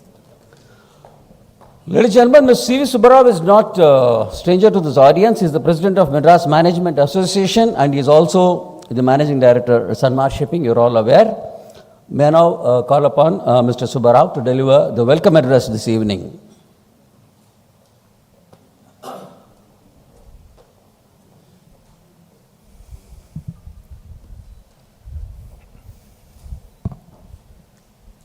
Ladies and gentlemen, good evening. It is indeed a privilege for me to welcome you all this evening at the MMA Awards Function and the 66th AGM. My warm welcome to you all the dignitaries, invitees, distinguished past presidents, members of MMA who have joined us this evening for the MMA Awards Function and the 66th MMA AGM. Our special welcome to our distinguished chief guest, Sri C K Ranganathan, Chairman and Managing Director, CavinKare Pvt Ltd. Our guest of honor, Dr. Adrain Haack, Director, India Office, Conrad Adner Stiftung, and Dr. Sujatha Narayan, Regional Vice President, Wabtec Corporation. MMA has been in the forefront of promoting sound management knowledge, experience, and ideas in various disciplines, with an intent to recognize excellence in managerial thinking, action, and demonstrable results of companies and institutions. It has won the National Award for the 12th time in a row last year, the AIMA LMA Award. MMA Awards of Managerial Excellence have been successfully held for the last 19 years, and this year is the 20th of such an event. Mr. Ishwaran Subramanian, Senior Partner Deloitte, our consultants for MMA Awards for Managerial Excellence, will brief you later on the selection process of the MMA Awards for Managerial Excellence for this year.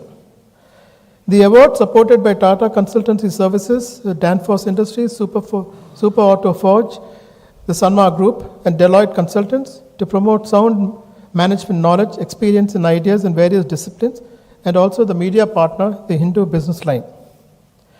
I take this opportunity to welcome all the proud winners of the 20th MMA Award for Managerial Excellence and the special invitees from the respective organizations. I am indeed pleased to inform you that MMA has completed yet another year with flamboyance. This has been a very eventful year. We managed to make the transition from the COVID to the normal world as effectively as possible, and we conducted more than 700 programs. I'll brief you a little later on this in the business session of the AGM. But while on the subject of managerial excellence, let me go out on a limb and possibly brace yourself. Like all of you, my heart beats for India. Our life runs out of syllabus, and our schools run in syllabus. This is a dramatic shift for a child who goes from kindergarten and enters the employment world. It makes very little sense for us to comment after the event is over. We pride ourselves on the number of centums that we achieve. We succeed because the proportion is very high. Between Standard 8 and Standard 12, there are something like 200 million young children who come through our schools. That's the population of France, 40, Germany 60, Portugal 20, Spain 20. If you add together, half of Western Europe or 3/4 of the United States population. That's the population of our young children. The end result is we get a lot of people still brilliant in our business world. But that is because of the proportion. Because we just need 10% of that 200 million to make the employment world. The remaining centums struggle much later in life as we have taught them life to be in syllabus. I think we have to tell our parents first and our teachers to probably go to routine and disturb the normal. COVID can't be the only anti-normal. I think at least 20% should be moderate questions, 10% must be very, very difficult, and students must be able to answer easily only 70%. That should come from the books. If you do that, you do not need any entrance examinations to IIT or any medical examinations. You will automatically get a good product, the raw material is good, then your teachers will be sounder because now they have to challenge this. Now the student challenges the teacher. Long time ago, early 60s, my father taught at IIT Madras. He left the world and then when he shifted to an industry and later he used to tell me it's very difficult in academics to be a teacher. I said, why? I mean the students, you're teaching them. He said, no, I have to prepare the day before. I do not know which student will ask me a question which I can't answer. Today, how many such teachers are there in school and in colleges? Kindly do not, like I said, I'll go out on a limb, leave the politics out of it. Please let's bring back an institution of the nature of Madras Management Association, which has to focus on excellence, has to drive this or something else that you prefer forward. We cannot celebrate centums. There cannot be a 95% in English. It is impossible.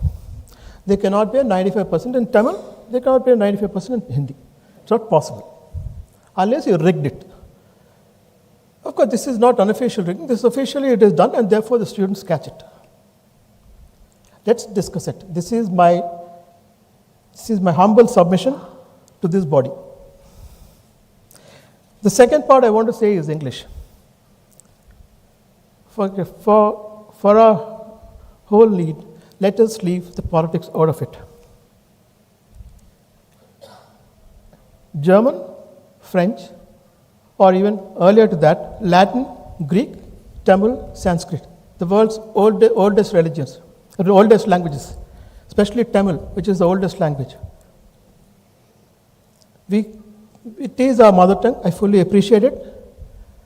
But if you have to run the world, you have to be a masterpiece in English. It has to be done. Every contract, in whatever language you write, the translation has to be in English, and that is what prevails. We cannot avoid that. It has been given to us free of charge, free of cost, without asking for it. Why are we walking away from a language which has been in our roots? Why are we focusing so much? I do not know what the national education policy is. I have not read it. But let's not lose the advantage that we have. Let's not land in a foreign country and again struggle in the way we speak. It has to be English and out of syllabus will actually create critical thinking, as Narayana Murthy says. Critical thinking skills are required. We are hiding 90% of our students because our population is large and therefore the proportion is saving us. We need all those 200 young children to be at the forefront. We will take over world economies. There will not be just one Satya Nadella or someone like that. There will be many. Critical thinking is what is taught in Western universities. But we cannot copy that. We have to do it our way, and we have to do it here. This is my humble submission to an educated body of this nature, and a request that we should not forget the simple advantages that have been given to us. God helps them. God helps us only if I help myself or ourselves. We have to focus on this. Therefore, I said, brace. I'm a maverick. I might say something like this, but I say, leave the politics out of it. We have to create the next generation. The future armies that has to take India forward. Thank you. Thank you, Mr. Subbarao. That was a very stern message, and thanks for setting the context for this evening. Going forward, Group Captain Vijay Kumar, Visish Seva Medical is Executive Director, Madras Management Association. He is also the editor of the favorite monthly digital magazine, The Business Mandate. May I now invite Group Captain Vijay Kumar to brief the audience about the special issue of Business Mandate. Thank you, Venkat. Good evening, ladies and gentlemen. MMA comes out with an eagerly awaited in-house news magazine amongst the management fraternity. The Business Mandate is now digital. I'm indeed privileged to be associated with the Business Mandate as its editor for the last 15 years in a row, and we are still young in our association, but with the gratifying knowledge that we took blows, made the strides today. Business Mandate is eagerly awaited business magazine of MMA. It's a wonderful endorsement of the hard work and dedication of the team MMA, each of whom played a vital role for this milestone. On the occasion of MMA AGM and Award Function, we have brought out a very special issue on Managerial Excellence issue in the digital magazine, consisting of interesting articles and also a story about the winners of the award this evening for the benefit of our readers. May now request the distinguished Chief Guest Mr. Ranganathan, Dr. Adrain, Haack, and Sujatha Narayan do us the honor to release his business mandate. May the AV please. Be there.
Thank you for doing this honor.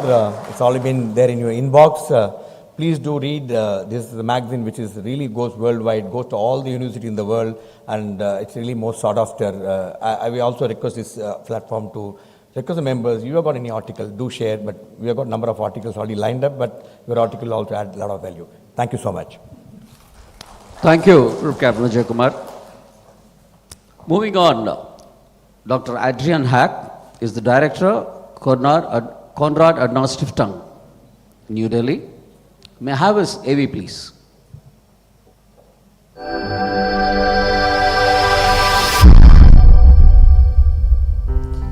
Dr. Disc Paul Adrain Haack, Resident Representative to India Konrad Adenauer Stiftung. Dr. Disc Paul Adrain Haack is Director of the Konrad Adenauer Foundation, KAS in New Delhi. Haack represents the foundation in India. Dr. Haack studied political science in Hanover and Warsaw and received his doctorate from the University of Göttingen. Dr. Haack served in a battle tank unit in the 1st Division. Since 2015, he worked for the parliamentary group in the field of free trade and security policy. Most recently, he headed the CDU General Secretary's Bandstag staff for 3 years. Dr. Haack comes from northern Germany, a region known for Volkswagen. May I now invite Dr. Haack to deliver a very special address on a very special topic this evening, the future of global trade. Thank you very much. Thank you very much for the warm welcome. I am the new Mr. Rimmele, and it's a great pleasure indeed for me to attend this year's MMA Annual General Meeting and the awards ceremony as my first official conference being the new director of Konrad Adenauer Foundation here in India. I'm glad to be here in beautiful India, and I'm also glad to be here in Chennai with you today. It was very important for me to make this visit in the first week I'm here in India, to show the importance of our partnership, and let's continue our successful partnership. Konrad Adenauer Foundation is looking really forward to it. Our partnership dates back to the year 1989, but in my personal discussions with MMA representatives and looking at our current joint projects, it has always been a cutting edge of latest management techniques and philosophies. Like we say in Germany, management is like a bicycle. You need to move forward, otherwise you fall off. Let me stay with this example. Let me talk about moving forward. The world has experienced a global pandemic the last few years. And this pandemic is perhaps the only thing in entire human history we all experienced at the same time. We all experienced being prisoners of corona pandemic. We all have seen globalization taking a break. We've seen travel become impossible. We've seen supply chains broken. We've seen how dependent we are from China. And there are many people in Europe and also in India who say globalization has had its days. Global trade was maybe a mistake. National markets are the future. But I don't personally believe that. I believe that now a new era of global trade is about to start. Looking back the last 3 decades, China was like a magnet for capital, for production, for resources. China was flooding the entire world with its products. And the Indian government has already drawn the right conclusion and is becoming less independent from Chinese economy. This lesson has now also been understood in Europe capitals. But we should not make one mistake by walling ourselves. It's one thing to protect from Chinese dumping, but it's another thing to generally border oneself from the world. Konrad Adenauer Foundation is the foundation of market economy. This is our DNA, this is our heritage. After the Second World War, Konrad Adenauer and the French President Charles de Gaulle, they started European integration. They were building a common market for steel to rebuild the continent and to prevent future wars. And this model was a story of success. Today, we have a fully integrated European market. Trade from Munich to Madrid is like trade from Delhi to Chennai. When it comes to economic terms, Europe is just one country. And these countries, this European market, they are the basis of German prosperity. To make it short, without Europe, Germany would not be a prosperous country. The last 70 years, we've shown in Europe that trade can be a win-win situation. It's not that some countries have advantages and others have disadvantages. Some are more successful than the others, right? But all are successful. All states that have joined the European Common Market benefited from it. Look, for example, at Poland, entering the market in 2004 and had a rapid economic development, just rapid. And there are many examples. But one Indian businessman told me this week that this is not going to work in Asia, saying if you want to protect from Chinese dumping, you cannot have a common Asian free trade market because then the Chinese products will enter your market relabeled somewhere else. And he's probably right. But ladies and gentlemen, why do we still think in terms of continents? Why does continents matter for us? We are like-minded partners across continents. Digitalization, modern logistics, all this brought us closer together. Why don't we try to implement simple FTAs among different continents, then build trust, then expand the agreements? At the beginning, the European market started with only 6 countries, only about steel. Today, it's nearly 30 countries, and it's a complete integrated market. Of course, that took us 70 years. It was a long way, but it worked in the end. So what speaks against the vision to have, for example, in the year 2050, a common market from Los Angeles to Berlin to Chennai? Ladies and gentlemen, why do I address this to you? It sounds like politics, but it's not. Konrad Adenauer didn't have the idea for the European common market. Neither had Charles de Gaulle. The idea was made by a French businessman called Jean Monnet. Jean Monnet was the cognac seller. And at one point he recognized that the people across the border in Germany are drinking even more than the French. He starts to sell his cognac in Germany and became very successful. Then World War I came. He had to quit his business. After the war, he started right again. Then World War II came. He had to take a break with business again.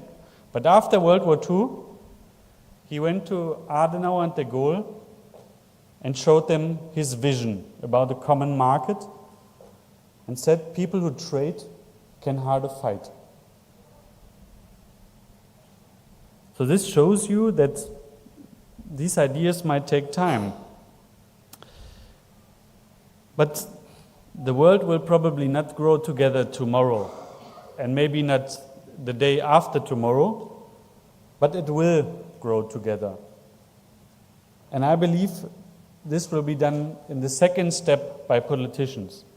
But in the first step, it will be done by businessmen and, of course, businesswomen like you.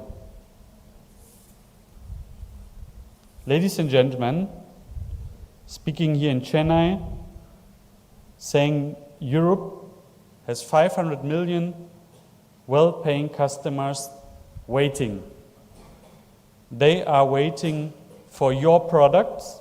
They are waiting for your services. Most of them don't know yet, but that's exactly what a good businessman and, of course, businesswoman is changing. Ladies and gentlemen, I believe in each and every one of you and wish you success from the very bottom of my heart. Thank you very much. Thank you very much for giving me the opportunity to speak to you.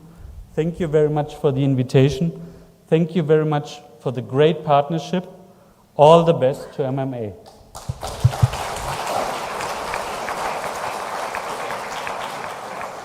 Thank you very much, Dr. Haack, batting for globalization out there. Very interesting insights indeed. Going forward, once again may I invite Group Captain Vijay Kumar for making some exciting announcements now. Thanks to be again and getting delivered inbox or SMS not delivered, WhatsApp has got all restrictions. How do you seamlessly integrate your community, your communication with your team, you communicate with your members, because members are the lifeline for today's success of MMA. We've got 12 years all through the award. It's only because the MMA members made this possible, and Secretary has only executed what the members' expectations. In this context, I'm going to really privileged to launch the MMA app, which we have been aspiring for quite some time. We did some research because we want to integrate all through our website, automated website, integrate so that our members can download the app. It's safe, it's very easy to use, and so in the first, in the presence of honor of our distinguished dignitaries, especially I'm privileged to do it in front of the CKR, because CKR is one who set the tone for MMA when he was the president of MMA. And I always have an emotional connect because CKR is the one who selected me to join MMA when he was the president. So in the presence of CKR, Andy Haack, and also Sujatha and other dignitaries, let me have the privilege of launching the MMA app. Can I have the AV, please?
This is MMA app for you, and we'll be connecting with you shortly. It's available in MMA, all Apple iPhones and Android telephone. Google Store is going to have the app. We'll have a detailed communication with you, and we are trying to bring it to you so that you get engaged with MMA members, and it'll remind you, it'll tell you. I think we have to find a app where physically we can bring you to MMA. I don't know. I think someday some AI will do that. So that's our ultimate ambition. We'll achieve that. Let me also, the committee also gave us a task. How are we going to use the YouTube wealth of collection of MMA? We've got over 1,000 videos with us, phenomenal lectures, talks, success story, leaders speak, conclaves. How are you make sure that you put them in a form and give a proper thumbnail, make it a time map, and also that everybody reads them whenever. It should be an encyclopedia of information, of management, which people at the click should be able to read. That's the intention, that's the task given to us, and we have started a small beginning, and I'm quite sure in few days to come it will be really done. Can I have AV please on our revamped YouTube channel?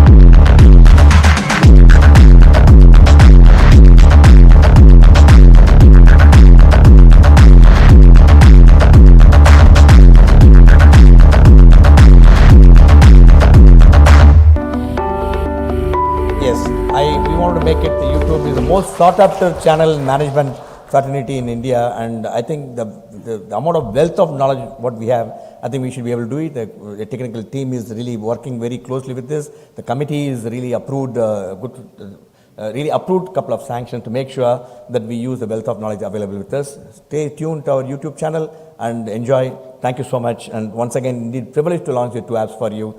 I'm quite sure it will add tremendous value. You are in propagating in management in this part of the country. Thank you.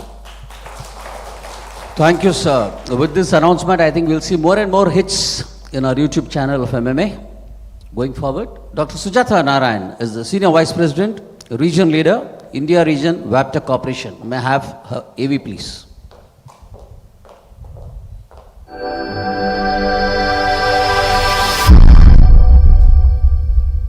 Dr. Sujatha Narayan is the Senior Vice President and Regional Leader for Wabtec Corporation in India. As Regional Leader, Sujatha is responsible for the India region, which includes India, Sri Lanka and Bangladesh. In her close to 4 years as Managing Director of Transit Business in India, she has led the company through a period of unprecedented profitable growth with a passionate focus on customer satisfaction, operational efficiency, compliance, and employee satisfaction. Sujatha and her leadership team was awarded the Move and Improve the World Team of the Year Leadership Award at the Wabtec Global Strategy Summit for Performance in 2021. In January 2021, Sujatha was featured among the Icons of India Inc., the Star List 2021, and recognized among the top 50 CXOs in the Indian manufacturing industry. Dr. Narayan holds a Master's and PhD in Polymer Science and Engineering from Georgia Institute of Technology, USA, and a BTech degree from the Indian Institute of Technology, New Delhi. She originally hails from Chennai, India. Great. May I invite Dr. Sujatha to deliver the keynote now? Thank you. Good evening. I'm a Madras girl, you just heard that. I was born in Andhra Mahila Sabha in Chennai. I grew up in the IIT Madras campus and I studied at Kendra Vidyalaya IIT Madras. So it's a really honor and a delight for me to come to Chennai. Every time I'm invited, I don't miss the opportunity. But I want to take this opportunity to thank the Madras Management Association for inviting me to speak to you and share a few words. It is really a pleasure to be sharing the dais with the dignitaries that we see here, and I'm really looking forward to all the talks today. But we have a problem. I don't have an MBA. And I don't know what I'm going to talk for 15 to 20 minutes on managerial excellence without an MBA. And I don't know if the organizers know that I don't have an MBA. So I apologize if I'm not sharing great theories. But what I do plan to do today is really share with you some thoughts which is intuitive and experiential in what it takes to lead a company successfully in India. I hope that's okay? Okay, great. So I'd like to start by rewinding to December of 2016. At that point, I was running a business which was a part of 3M, which was a business that sold graphics and cleaning materials and architectural materials to a very wide segment of customers, all banks and institutional owners, etc. I got a call from this company called Pvt Transport. They had just been bought by a company called Wabtec Corporation, one of the world's oldest railway companies, building components for trains and locomotives. It was a managing director job, so I said, hey, that sounds interesting, and let me go and attend the interview. And in the interview, I was asked by the hiring manager, you've got a great track record with 3M, but how will you fit? How will you be a managing director for a company in railways? If you look at the railways industry today, almost everybody is a mechanical or an electrical engineer. I have a PhD in polymer science, and all my work so far was with polymers and chemicals. I don't think it's got a single large CEO who's a woman. I'm a woman. And I have no railways background. So while he liked me very much, he asked me the question, how do you think you could lead a company which at that time was about $100 million with about 1,800 employees, and how do you think you can do that?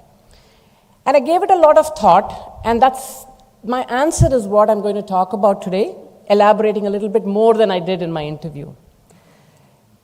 I see a lot of very senior CEOs and managing directors in the audience, maybe some aspiring ones, and I also see some students.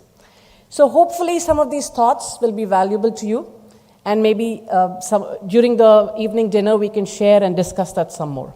But my response to him was that I think when you get to a certain level in an organization, when you talk about leading a company holistically, really it's focused around what I would call 3 pillars. The first is the setting of the strategy. The second is to ensure the execution excellence of the strategy of the day-to-day business. And third, to take care of the people. So essentially, I felt that a CEO, a leader, a business unit leader's job is to set the strategy, to ensure execution, and to take care of the people. So I'm going to spend the next 5 to 10 minutes just sharing my thoughts on each of these. So when we talk about setting the strategy, I think when it comes to a business leader, whether it's a CEO or an MD or a general manager, it is the singular responsibility of the leader to do it. This is one space that has absolutely no room for delegation. Your managers who run the day-to-day activity of the business do not have the time. They are delivering the numbers, they're delivering the customer satisfaction that you need to generate the financials for you to exist as a company that makes profits.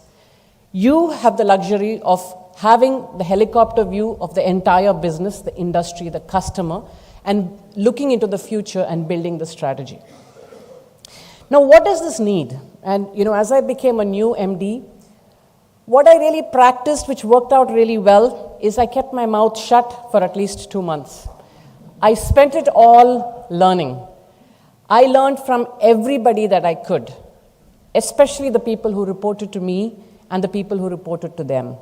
So humility to me is really one of the most basic competencies that a strong leader has.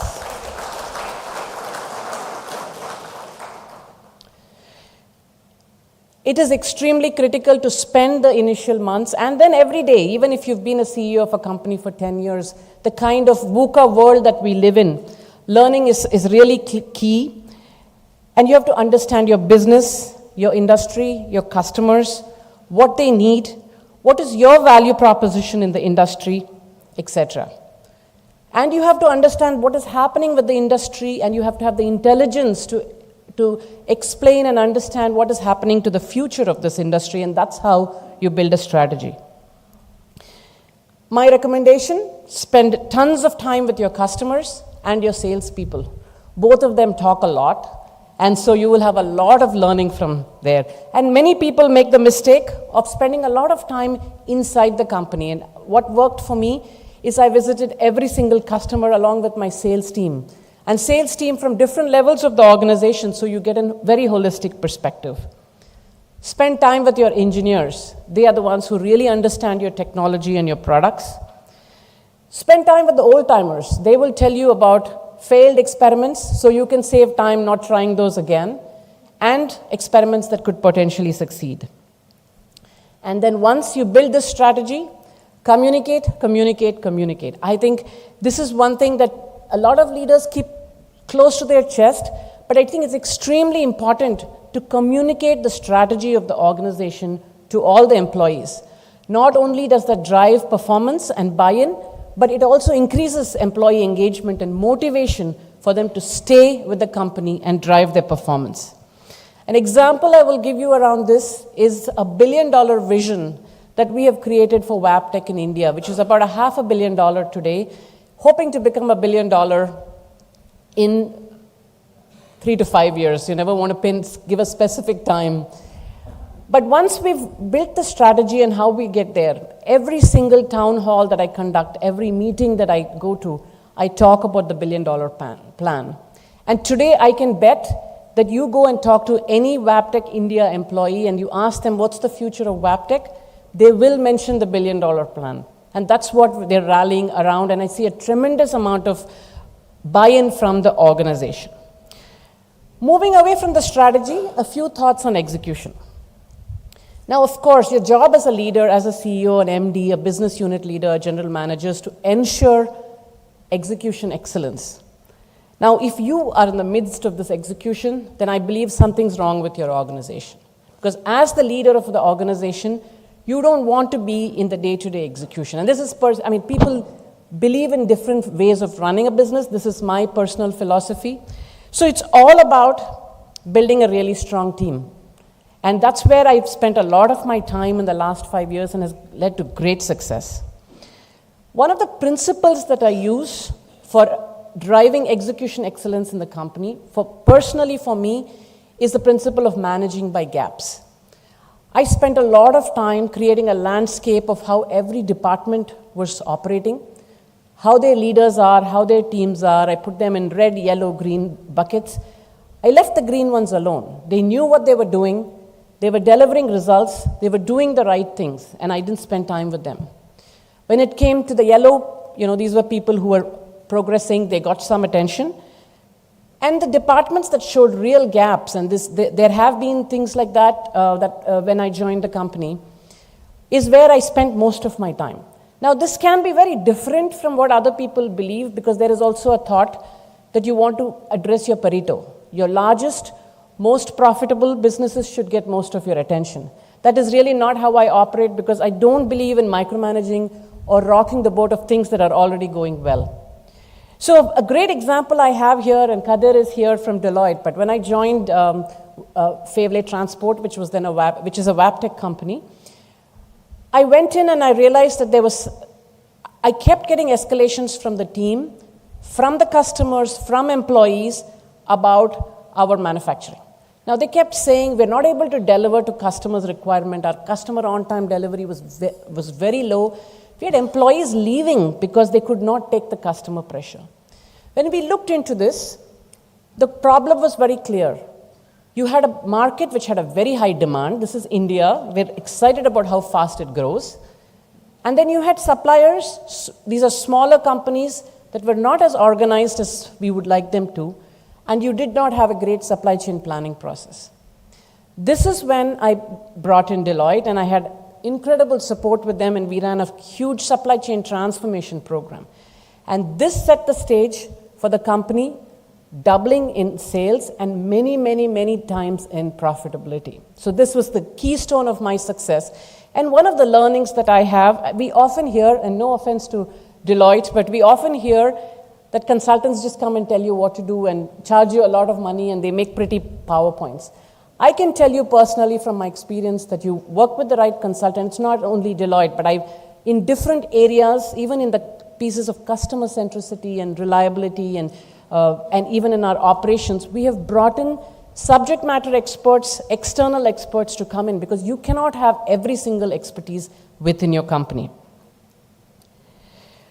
The second example I'd like to give you, and I just referred to that, is customer centricity. So we actually brought in an external company, and we drove customer centricity with an obsession, right? Every meeting, we talked about customers all the time. And why did we do this? Because my observation was that people were working for the P&L. So it was all about delivering sales, delivering profits. They were working for their global bosses. But not a single person was talking about what the customer needs. And I had to really reprogram their DNA for them to understand that the reason they have a paycheck is because they have a customer who's willing to pay for their products. So we ran this thematically, and so every year in the last 5 years, we would pick a theme which was a gap in the organization, and we would run it holistically. Now, at this point, people may ask, if you're focused around managing by gaps, then what about the large pieces that are working well? How do you make sure that they don't tank? So that's where governance comes in, and I use the Hoshin Kanri methodology, but there are a number of techniques by which you can monitor the performance of the business to ensure that things don't go wrong. So in summary, on the execution piece, spend a large portion of my time and my leadership time focusing on fixing the gaps that we have, but ensuring that other parts of the businesses don't break through a very strong governance process. Lastly, when it comes to family, when it comes to people in your organization, and I said family because my note here was that I don't know if it's because I'm a woman or by nature. Every time I have a job, I feel like my team is my family. And I'm not trying to, I don't mean to make it sound tacky, but it is the way I operate. Now, that doesn't mean you're going to protect them at any cost, right? Taking care of performance issues is just like you take care of a kid, of your child that is not performing well in school, by addressing, giving resources, helping them, you do it. But one of my observations, and this is not just in India, not in the companies I work, but across the world, even the fundamentals are really not in place. While you've got companies like GE and 3M who pride themselves in their human resources processes, but fundamentals of clarity of roles and responsibility, setting of objectives in the beginning of the year, these objectives and goals being SMART, which is specific, measurable, actionable, responsible, time-bound, periodic review processes, career development discussions, strong rewards and recognition, strong employment engagement activity. These are all really basics for most companies, But it's not really being done, and it is not being done by the people who should do it, which is not the top leadership, but every people manager in the company. And that is where the lacuna is, and one has to spend an extraordinary amount of time systematizing this in the organization so that this process is well in place. Communication, I already spoke about before. It's been a big part of how we've driven success. Communicating good news and bad ones. When we have a bad quarter, when we've lost an order, we talk about it openly so that the organization and every single employee understands what are the challenges and what their role can be. And I often hear how inspiring it is for them, not only to be part of the success, but to listen about the failures and resolve within oneself on how we can turn it into a success the next time. The other common issue that many of us business leaders face is this whole department politics, and we heard a little bit about politics earlier as well today. How do you address that? There's a fantastic book by Patrick Lencioni called Silos, Turfs, and something like that. And the way I address it is to drive all our initiatives cross-functionally. I actually try to implement a policy where there are no public awards for individuals and only teams and only cross-functional teams. This really drives a lot of cross-functional synergy, and people stop talking about, stop blaming each other, right? Finance saying sales is not getting the right price, sales is saying the engineers are not developing the right product. You know, we all face this every day. But if everything that you do in the company is cross-functional, and this is a little bit of a management philosophy that's developing in the new age companies where they don't have departments, they just have these groups of skills that are working on various projects. But this works like a charm actually if you don't create individual heroes or departments that are high performance departments, but just focus on cross-functional work. The other concept that I'm experimenting with is a concept of leadership pyramid. So one of the mistakes, when we're a small company, the managing director, the proprietor can really call all the shots, run the company. But as you begin to scale and you get larger, you need more and more of your leadership involved in running the company. So the first experiment I did was when I was the managing director of Pvt Transport. I had my direct reports as the operating council, and then I created a layer of another 40 leaders called the senior leadership team. And I talked about the themes of customer centricity and reliability and competitiveness, and these leaders ran projects to drive these themes. Now I've taken it to 3 levels, because now that I'm running all of Wabtec in India and we're a larger organization. So what we're trying to do is to pull more and more of our leaders and our employees into the execution of our $1 billion plan. So I'll finish off, and I'm sorry if I've taken too long, but I'll finish off by giving you the example of this $1 billion journey that we've created at Wabtec. In 2019, I was in the US talking to our CEO, and he said, Sujatha, you're a $500 million company. What stops you from being a $1 billion company in 5 years? Now, that's a big goal. It's a scary goal. But I said, why not? I'm in the largest rail transportation market in the world. I'm in the fastest growing rail transportation in the world. This is a company that has invested in India very significantly for the last 2 decades, and I have 3 million square feet of operational footprint, close to 3,000 employees. Why can't I do it? Right? So that it started with that. Now we built the strategy of how we'll get there. We said we're going to leverage the 3 pillars. One is the large and growing market. The second is the low operational costs. And the third is the high engineering talent. We presented this to our investors at the Global Investor Meet, got buy-in from the board, came back to India, pulled in this leadership pyramid I was talking to you about, the regional leadership team, the regional councils, the India Leaders Club. So 110 people sat together and tried to figure out how are we going to move from $500 million to $1 billion. Out of that came 14 work streams, each of these work streams driven by our leaders and cross-functional team. And only 2 weeks ago, I went back and presented to our global, and we had a little bit of a delay because of the 2 years of COVID, went back and presented to our global community on how we will get there. the nitty-gritties of how we move from $500 million to $1 billion. And this didn't come from me. All I did was to set a vision and get people excited about it. But the leaders together, the team, came up with the ideas on how to get there. We presented it. It was received so well. I'm going back in a week to present it to the board of the company. So with that, I'll stop. You know, I really enjoy talking about the journey at Wabtec. For me, being a non-MBA CEO, it's all learning on the job. And I enjoy learning and experimenting with different concepts. I've shared some of that with you. I hope you found it useful. Looking forward to discussing more. And thank you again so much for the opportunity.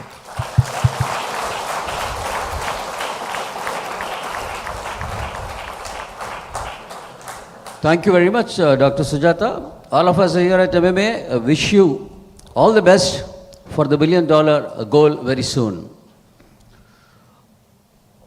Going forward, we are all excited now for the next part of the evening, that's the presentation of awards. But before that, all of us are aware that all such kind of awards are also supported by a very, very robust process of adjudication. And it's normally facilitated for this award by Deloitte, who are our consultants. Mr. T. Kathir is a partner, Deloitte. He is an alumnus of NIT Trichy and IIM Calcutta. He comes with over 2 decades of experience in the industry and consulting. Prior to joining Deloitte, he worked with one of India's largest engineering enterprises in the functions of supply chain, strategy and marketing for about 10 years. Ladies and gentlemen, presenting Mr. Kathir to brief us about the MAM award process. Thank you. Distinguished guests on the dais, ladies and gentlemen, good evening everyone. First of all, I would like to thank Madras Management Association to provide an opportunity to assist them in the process of MMA Award for Managerial Excellence. As he indicated that okay, there is a robust and rigorous process that we went through. And as we have received good responses, so we have awards under manufacturing and services sector. Under manufacturing, we got a nomination of about 14 companies, and on services sector, it is 20 plus companies. And we retained the general framework of evaluation, primarily focusing on financial performance, customer and markets, leadership, internal processes, and social responsibility.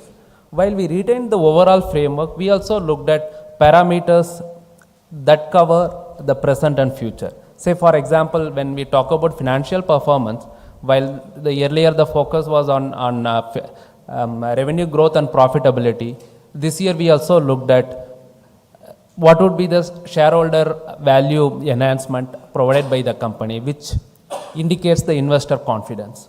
Similarly, in customer and markets, we are not only looking at the companies, they would say which market they are present. We also looked at what is the technology complexity of the products that they are bringing in, and therefore what is the innovation that they are taking to the market. Similarly, under the leadership, we also looked at what is the board of directors and the leadership, what is their contribution towards the industry and in public policy making. So these are all the new parameters we brought in while retaining the framework. All the companies went through 2-tiered evaluation mechanism. First, we shortlisted for manufacturing sector from 14 companies to 4 companies, and similarly for services sector also. And I would like to thank the distinguished jury, chaired by Mr. R.K. Swami, to bring in their insights and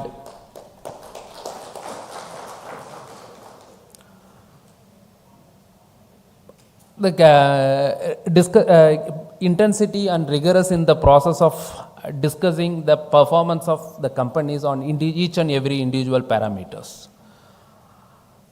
And this has resulted in selecting right or rather appropriate companies which have literally performed well in difficult economic scenarios in the last year. And the objective is actually how these companies would also bring in the performance in the future, and therefore what they would bring to the market, their customers and their shareholders going forward. With this, I would like to thank the Madras Management Association. I would also like to wish the winners the best of success in the future, and also other companies which participated, the best of luck in the coming years. And I expect that this our Deloitte association with MMA will continue in the going forward. Thank you, everyone. Thank you, Mr. Kadir. Your presence on the panel of jury and the entire Deloitte team has added more credibility to the award. Ladies and gentlemen, now the most awaited moment of the evening, a presentation of MMA Awards for Managerial Excellence 2022. May I now call upon Group Captain Vijay Kumar to announce the awards, please. Thank you, Venkat. MMA has always promoted the sound management knowledge, experience, and ideas in various disciplines, with a wish to award recognition every year to excellence in managerial thinking, action, and demonstrable results to companies and institutions who have their corporate or regional office within the state of South India. MMA issued this award, Managerial Excellence, in the year 2002. The focus of the award is on overall managerial excellence rather than some area, functional area, which was clearly explained by Deloitte. I'm also happy to share that since the time it's incepted, except for 1 year during COVID, it was presented every year and most sought after award. The award is supported by Danfoss, TCS, Super Auto Forge, Sanmar, and Deloitte Consultants. Our media partner is Hindu Business Line, because awards of this magnitude cannot be run by MMA without the support of our sponsors. Sincere thanks to them. May I now request our distinguished chief guest, Mr. C K Ranganathan, President AIMA Chairman Managing Director CavinKare, and other dignitaries to please do step forward and do us the honor to present the award to the worthy winners this evening. May I request dignitaries to please step forward.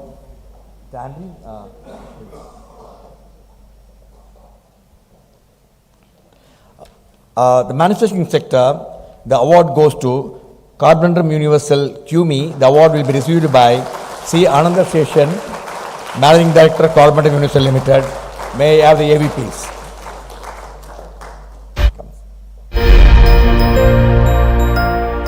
Carborundum Universal Limited QME is into abrasives industry with fully integrated operations that include mining, fusion and processing of synthetic minerals, manufacturing of the full range of conventional bonded, coated and super abrasives, marketing and distribution.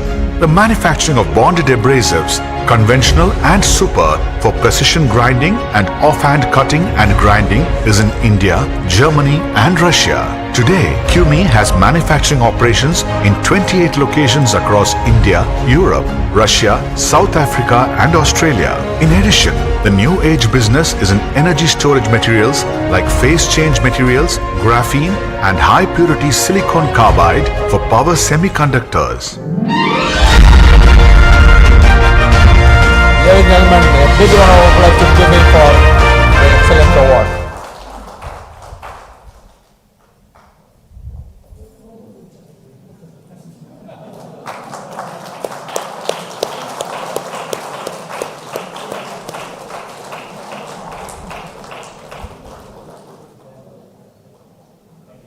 Thank you so much, sir. Thank you so much, and wish you many more.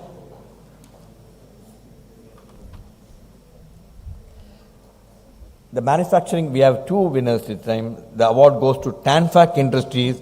The award will be received by Mr. Senthil Nathan, Managing Director, Tanfac Industries Limited.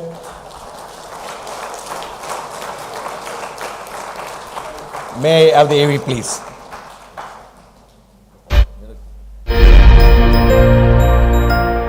Tanfac Industries Limited. Tanfac Industries Limited is engaged in the manufacture of anhydrous hydrofluoric acid, sulfuric acid, alchem, aluminum fluoride, potassium bifluoride, boron trifluoride complexes, calcium sulfate, gypsum, isobutyl acetophenone, acetic acid, peracetic acid, and polyaluminum chloride, etc. The manufacturing facilities are spread over 60 acres in the chemical complex of Sipcot Industrial Estate, Cuddalore. The company began commercial production in March 1985 and is amongst the leading producers of hydrofluoric acid and its derivatives.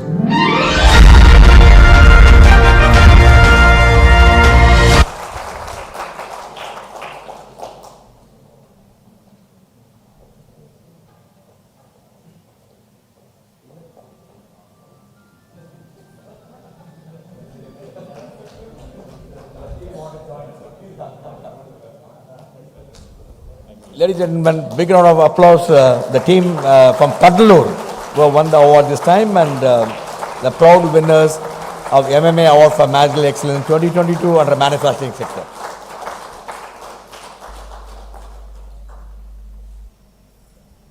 Thank you, sir. Thank you so much.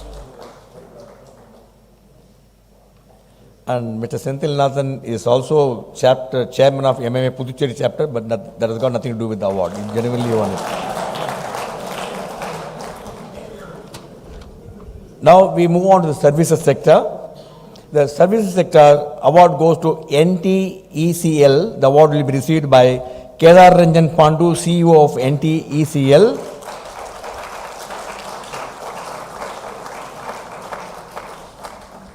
May I have the AV, please. NTECL. NTECL is a joint venture company formed between NTPC and Tamil Nadu Generation and Distribution Company Limited, Tangitco. Vallur Thermal Power Station, VTPS, with a capacity of 1500 megawatts, 3 units of 500 megawatts. Sole power plant of NTECL is situated at Vallur village of Ponneri Taluk, Tiruvallur district of Tamil Nadu. The power plant was established under the Mega Power Project policy of the central government. This power plant was commissioned to its full capacity and operating since 2015, and around 70% power from this station is supplied to Tamil Nadu and the rest to neighboring states like Andhra Pradesh, Karnataka, Kerala, Telangana and Pondicherry. Ladies and gentlemen, big round of applause. I think they need a special round of applause because this is the first time where under the manufacturing sector as well as service sector, the public sector undertaking is on the award. I think this is a proof that Government of India is moving in the right direction.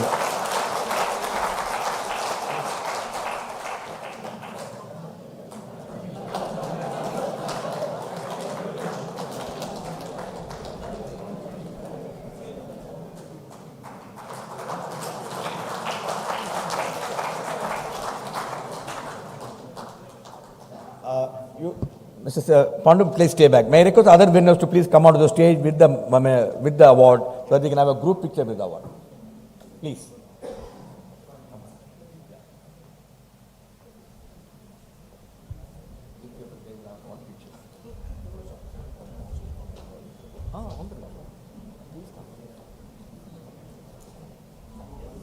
Ladies and gentlemen, big round of applause for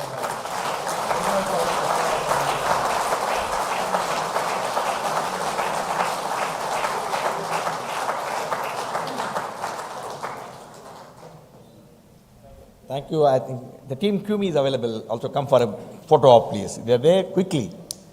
We are time bound. 2 minutes left. Thank you.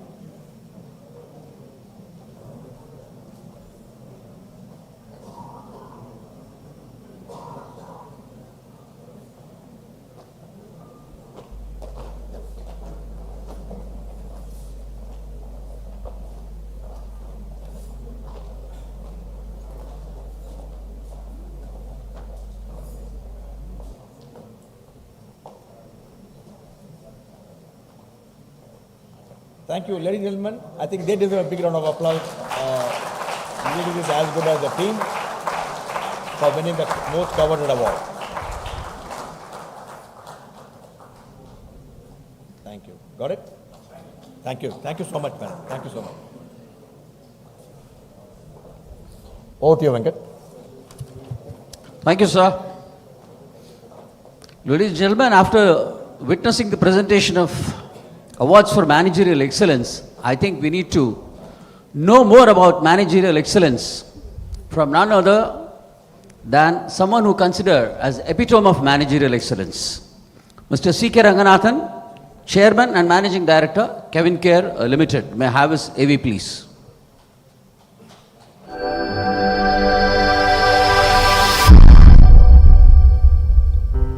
Mr. C K Ranganathan, President, AIMA and Chairman and MD, CavinKare Pvt Ltd. Mr. C K Ranganathan was born in Kadalur to parents with primary interests in education. He took up his bachelor's in chemistry and after a short stint in the family business, he set up Chick India. The company began its journey as Chick India and was renamed CavinKare Pvt Ltd, CKPL in 1998 with a starting investment of Rs 15,000. The company manufactures and markets many products under the brand of Chick Spins, Fairever, Meera, Nile, Raga Professional, Kartika, Indica, Cavin's Ruchi, Chinese, Ma, Bactovi and Garden, etc., both in the domestic and international markets. Mr. Ranganathan is the President of All India Management Association for the year 2021-22 and also President of TIE Chennai Chapter and past President of MMA.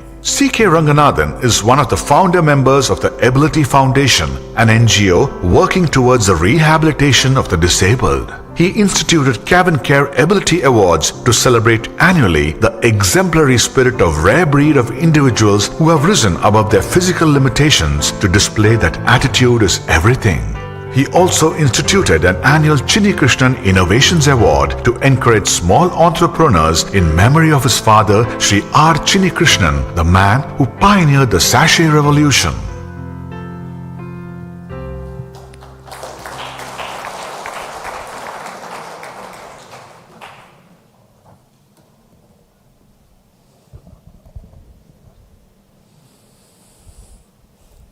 Good evening, ladies and gentlemen.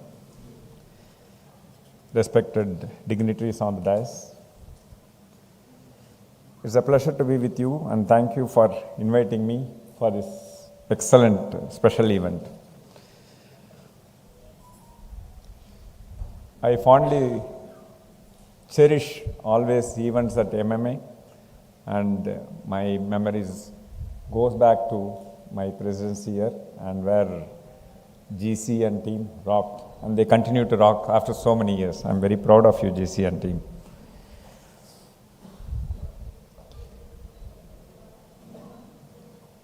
It has been consistently the most active and accomplished LMA in the country, and it's a model for other LMAs around the country. MMA is standing tall. AIMA has always admired MMA for its work and recognized its outstanding contribution to the development of management excellence in this region. No LMA has won more than Best LMA awards than MMA, and I am confident that MMA will continue to set the standards higher and higher. Mr. Subbarao, thank you for a kind welcome. Many compliments to you and your fellow office bearers for providing excellent leadership to MMA. Congratulations on the launch of the MMA mobile app and the revamped MMA YouTube channel. A management association must keep up with the changing communication technologies and continuously upgrade its services to the members and the associates. Dr. Sujatha Narayan and Dr. Adrain Haack, it's a pleasure to share the dais with you, and I learned a lot from your respective keynotes and special addresses. Thank you. Many congratulations to all the award winners. It's a privilege to facilitate you and acknowledge your contribution to the management competitiveness of the state and the country. Now, in the 20th edition, the MMA Management Excellence Awards are a great means to recognize achievement and to inspire others to raise the bar further. The awards are particularly important because of a deliberate focus on the manufacturing sector, which despite its critical importance to the economic transformation and job creation, tends to be overshadowed by more fashionable sectors these days. I compliment the leaders of the awarded companies in both the manufacturing and service sectors, and I urge them to keep working towards setting higher benchmarks for their peers and the young entrepreneurs. I am pleased to note that the awardees have had an opportunity to make presentation about their best practices in the run-up to the award presentation. Sharing one's special management know-how is necessary for its further development by others. Excellence can never be private or exclusive, as it must be socially validated, and knowledge can strengthen the collective only when it is open to all. I appreciate the generosity of the award winners in sharing their best practices with the audience. Management excellence changes according to the circumstances and the prevailing values. You all know that we have been continuously going through series of challenges, disruptions. One, first it came in the form of COVID. And of course, COVID is still there, but it's no more threatening the way it used to be. And now I think the war situation was threatening us, and it seemed to be somewhat settling. The latest one is inflation around the world. And I think we are in a situation of stagflation. And that's actually is a worry. And India is, as of now, is really looking well. All you meet up with any industrialist, they are telling I'm doing well and so on. But at a very high inflation rate, we have to land someday. I hope that the unprecedented oil prices, both vegetable oil, already it started coming down, crude is also coming down. All these things I think should make the economy to come back fast. I'm quite optimistic about the future, but however, the Western worlds are catching up with the inflation, and that's a worry. We can't be telling that India is not going to be affected. At the end of the day, we are an import-dependent economy, and that's definitely going to have a big issue as we go forward. So I only see there are a lot of positive shoots within India, but the global environment is not rosy at all. Therefore, that I think we need to factor in. The consumer behavior, I would like to state that it has changed significantly. Who thought a 55-year-old woman who just studied about 6th or 7th standard, having mobiles only to speak with their kind of relatives and friends, because of Corona, the grandchildren and their own children started teaching her how to shop, how to make use of the social media better. And suddenly we see this one example I am telling, and they are now shopping online. The behavior has changed. And we, the companies like the FMCG companies, we are all dancing to their tunes. And what we thought is, whatever it was difficult to make the paperless office by the kind of this thing in the so-called so many years, a lot of IT heads were battling, and the managing directors also used to be that way. And suddenly Corona made life simpler and easier, a lot of automation. And that's also one important thing that note. So automation, if you look at, this also brings in a lot of issues as we go forward, which we need to be prepared. But what I would like to say is the consumer behavioral change is a prime thing. That dictates series of behavioral change to the industry. I think that needs to be very, very critically and closely looked at. So the automation I was talking about is very, very good and interesting, but it poses a big risk and a challenge, particularly in the white collar segment, more so. What was good in the past, suddenly you require a new skill set to learn, because machines are eating into the jobs which people were doing. I'm very often reminded, this I've been quoting in various my speeches. There's a site called willrobotstakemyjob.com. I constantly see that. At least I will be seeing it once in a 45 days or 2 months. And that's important to me, because I constantly look at which are the jobs that are eaten away by machines. You type a job on that, it will tell, okay, accountant, you'll say your job, you are doomed. So 97% automation achieved, highest level. One need to know, we may not have done that way, but each job, what is the levels of automation being done elsewhere is what is going to catch up with us very fast. We need to be aware of that and cognizance of that. So that is a worry for me. I think, I'm sure a lot of leaders definitely will look at as to how to ensure that our team members are continuously educated and to fight against the machines' automation processes.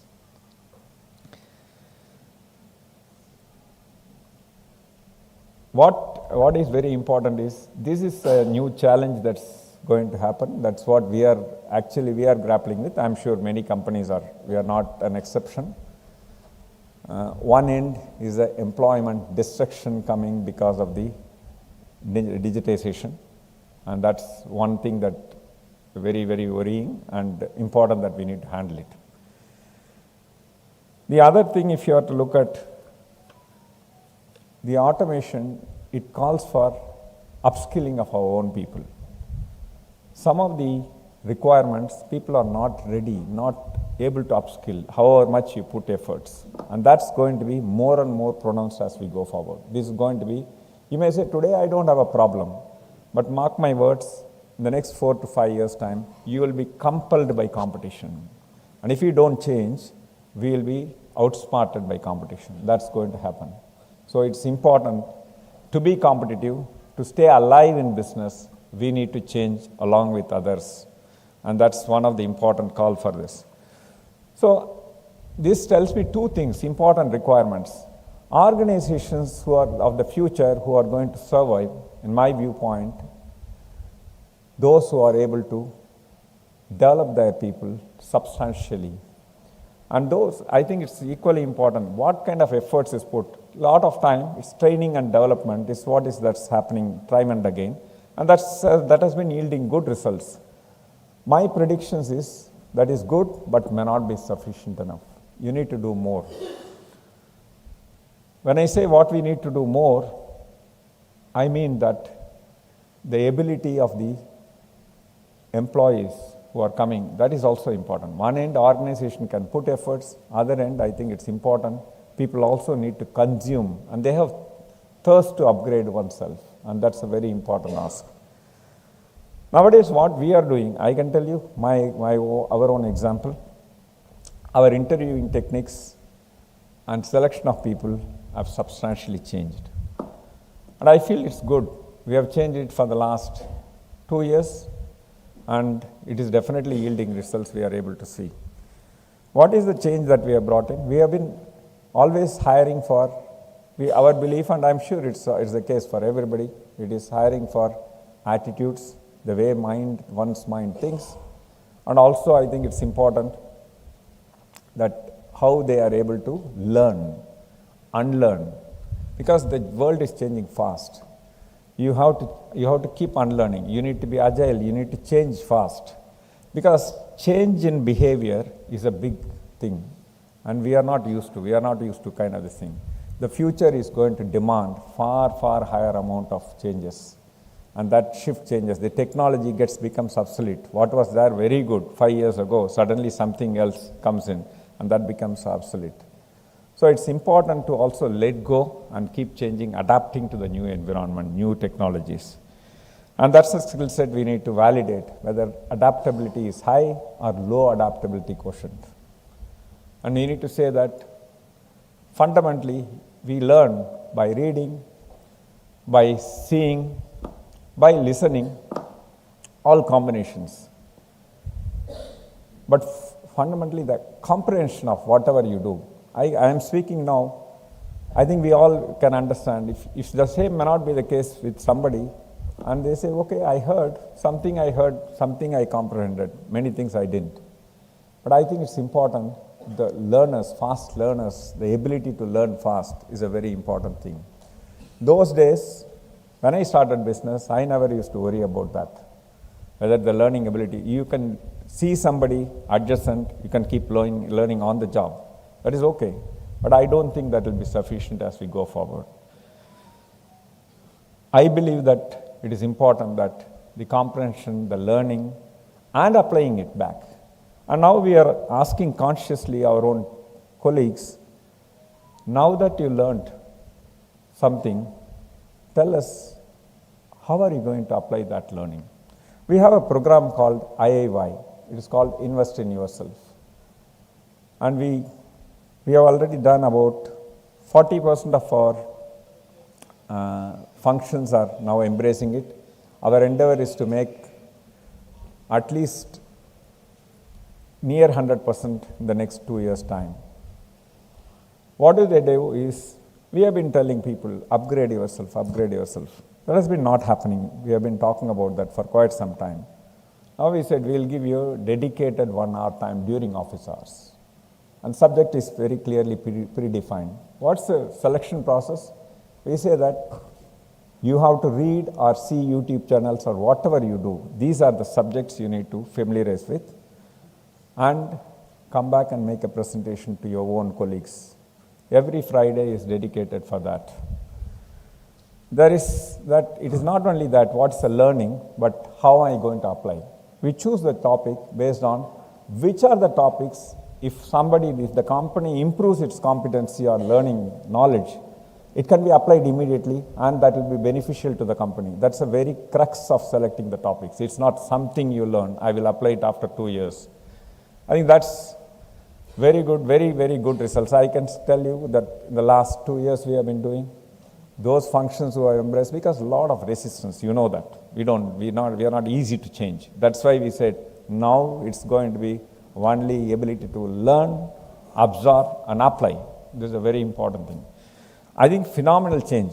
Initially there was resistance. What is this happening? Why are you forcing us to read? I can manage and so on. But now I can tell you that they are telling invariably this is what we are hearing. Even if you say that you don't do it, we are not going to stop now.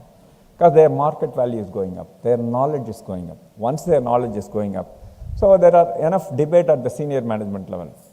We are developing people and we'll be losing. What if you don't develop people and stay on? That's a bad thing for the company. It is important that we look at that.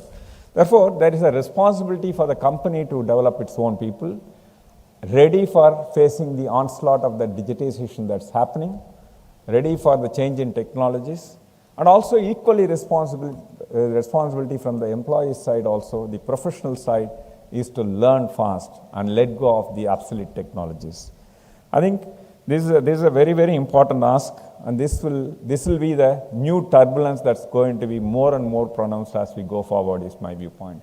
Companies who are going to learn fast, who are able to make their people, will go a long, long way. My belief is the value of the value of an enterprise grows disproportionately to that of the value it adds to its own stakeholders and more so to its own employees. And the vice versa is also true. The value of an individual grows disproportionately to that of the value he or she adds back to the organization where he serves. I believe that this will redefine in a changing, very turbulent environment, and the pandemic may go off, and the Ukraine-Russia war will go off, the inflation will settle down, but the digitization, which was started some time ago, it's going to take and going to give us a lot of pains if we don't change. Ladies and gentlemen, I think that my idea is to give a kind of this thing, thought-provoking thing. We also enjoyed Dr. Sujatha's address. I think it was very nice. You said you are not an MBA. I was not also an MBA. So I am there with you. So all I can say is MBA is just a kind of stamp you learn some formal things. But at the end of the day, what you apply makes a big difference. I think that's a very, very important thing. So thank you very much. Thanks MMA for giving me this opportunity. Thank you so much, sir, for sharing your valuable insights and honoring us with your presence this evening. Time for us to honor all the dignitaries on the dais. May I now request Mr. C.V. Subbarao, President MMA, to present a memento to our distinguished guests, please. First, Mr. C K Ranganathan.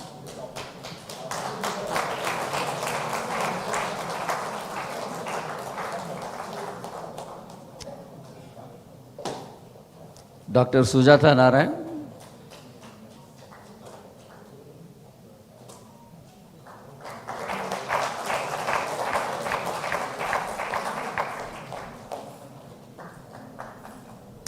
Dr. Adrain Haack.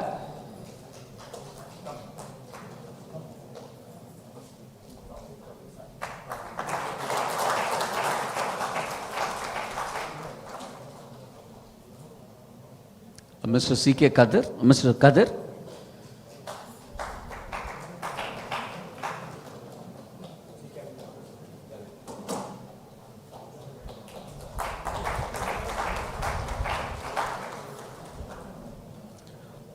May I also request the President and other dignitaries to honor the jury members of this MAM Award. May I request jury members to join the dignitaries on the dais. Mr. Srinivasan K. Swami, Chairman and MD RK Swami BBDO Private Limited, who was chairing the jury panel. Ladies and gentlemen, let's welcome them with a round of applause. Mr.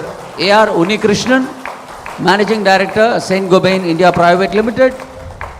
Mr. Sita Raman, Chairman, Super Auto Forge Limited. Ms. Shiva Kumar, Managing Director, Natation Synchrons. Dr. Shankar Venugopal, Vice President, Mahindra and Mahindra Limited. Of course, Mr. Kadir, who's already there on the dais.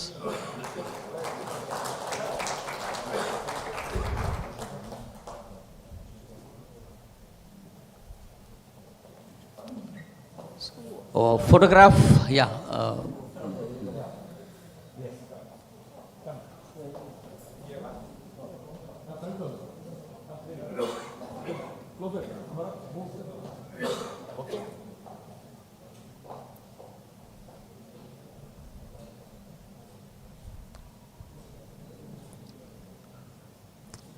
We also have a few more people to be honored. May I request Mr. Pankaj Madan, Deputy Head India Office and Head Programs, Konrad Adna Stiftung, to accept a memento from our end. May I also invite Dr. Vasudevan, who's been helping us with the CSR activities at MMA, to come and receive a memento, please.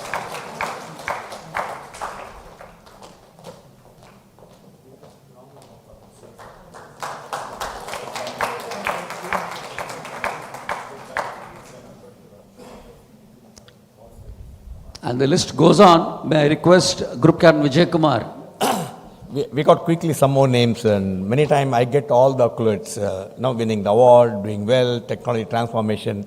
But all this would not have been possible without a solid team behind me who stand like a rock. Yes, my secretary is already there with me, Venkat, Satish and the full team. But let me have the privilege of introducing you the man who really brought the digital transformation in respect of the digital magazine which you saw. And month after month, on time, every month on first is coming to you. And the man behind that is Mr. Tayub. Tayub, may I request you please come onto the stage. And he's brilliant, and he's the one who is really bringing in all the technology into the magazine. Tayub, thank you so much, and you made us really proud.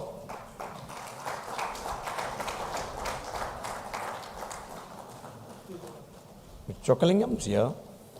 Yes. You saw all the videos, every event we bring in some outstanding videos, and here's the man who makes a video for us and does research, and we get the good name. Chokalingam does all the background work. Chokalingam.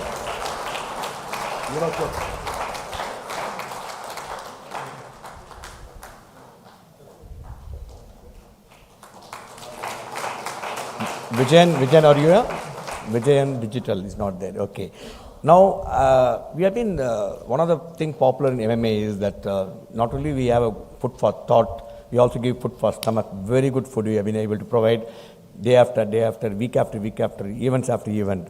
And people really love our food. But there's one man who tirelessly works to make sure the food is prepared. Very high standard quality presented to you. Even this evening is made a special menu. Let me have the chef Ashok is here. Okay, he is not there, and he is the one who really makes it, and we are missing him, and maybe we'll meet him during the thing because very sincere guy is there. These are the people who really make us proud. We are able to present you some outstanding thing, and Vijayan is not there. Digital is the one, and also Naveen is here. Naveen, you come. Naveen is the one who is going to taking care of our YouTube channel, and he is going to transform the YouTube channel and also bring in the LinkedIn to the forefront, and Naveen doing a wonderful job, and we are going to make it really, really an excellent channel for us. Thank you, ladies and gentlemen, for your patience, and I think these are all the initiatives which we are recognizing the people who actually began the thing. Does it really good. Thank you so much, and over to you again. Thank you, sir. Mr. Suresh Raman is the Senior Vice President, Madras Management Association, Vice President and Regional Head, TCS Chennai.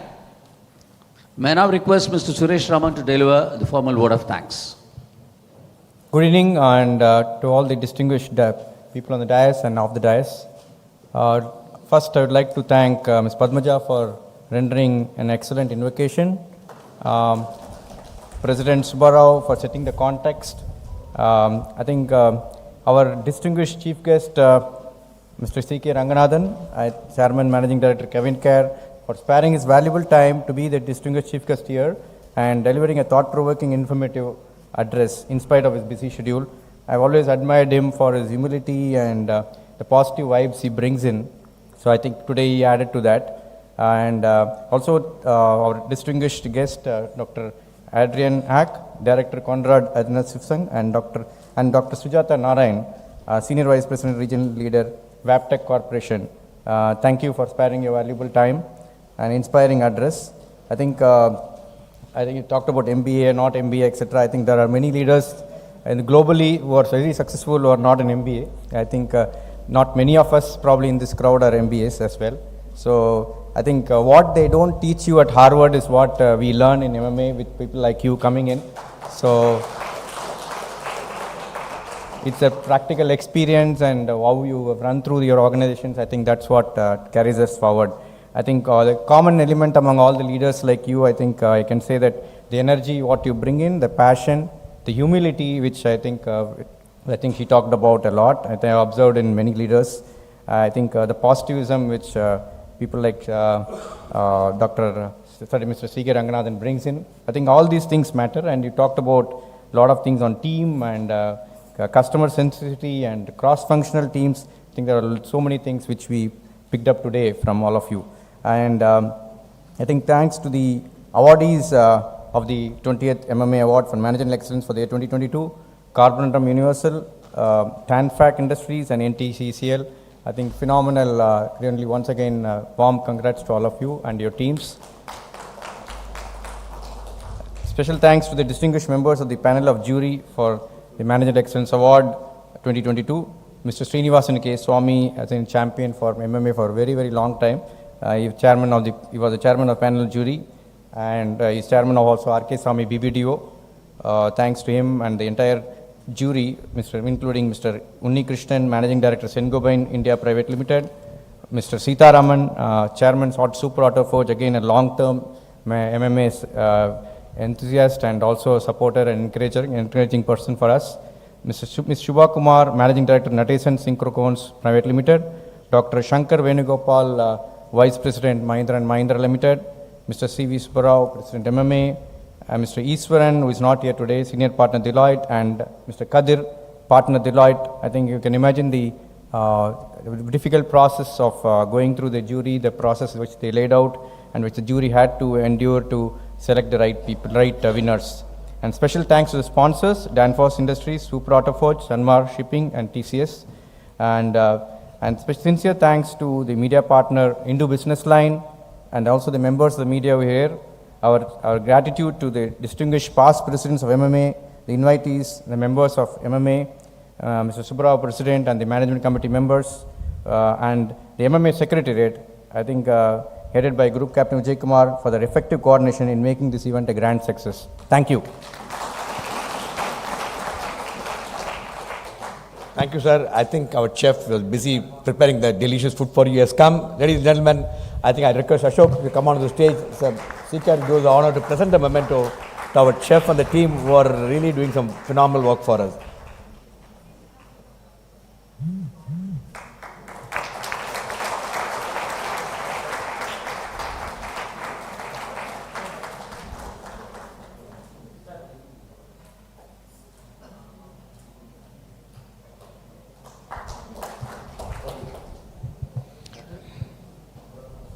I think that comes the end of the open session of AGM.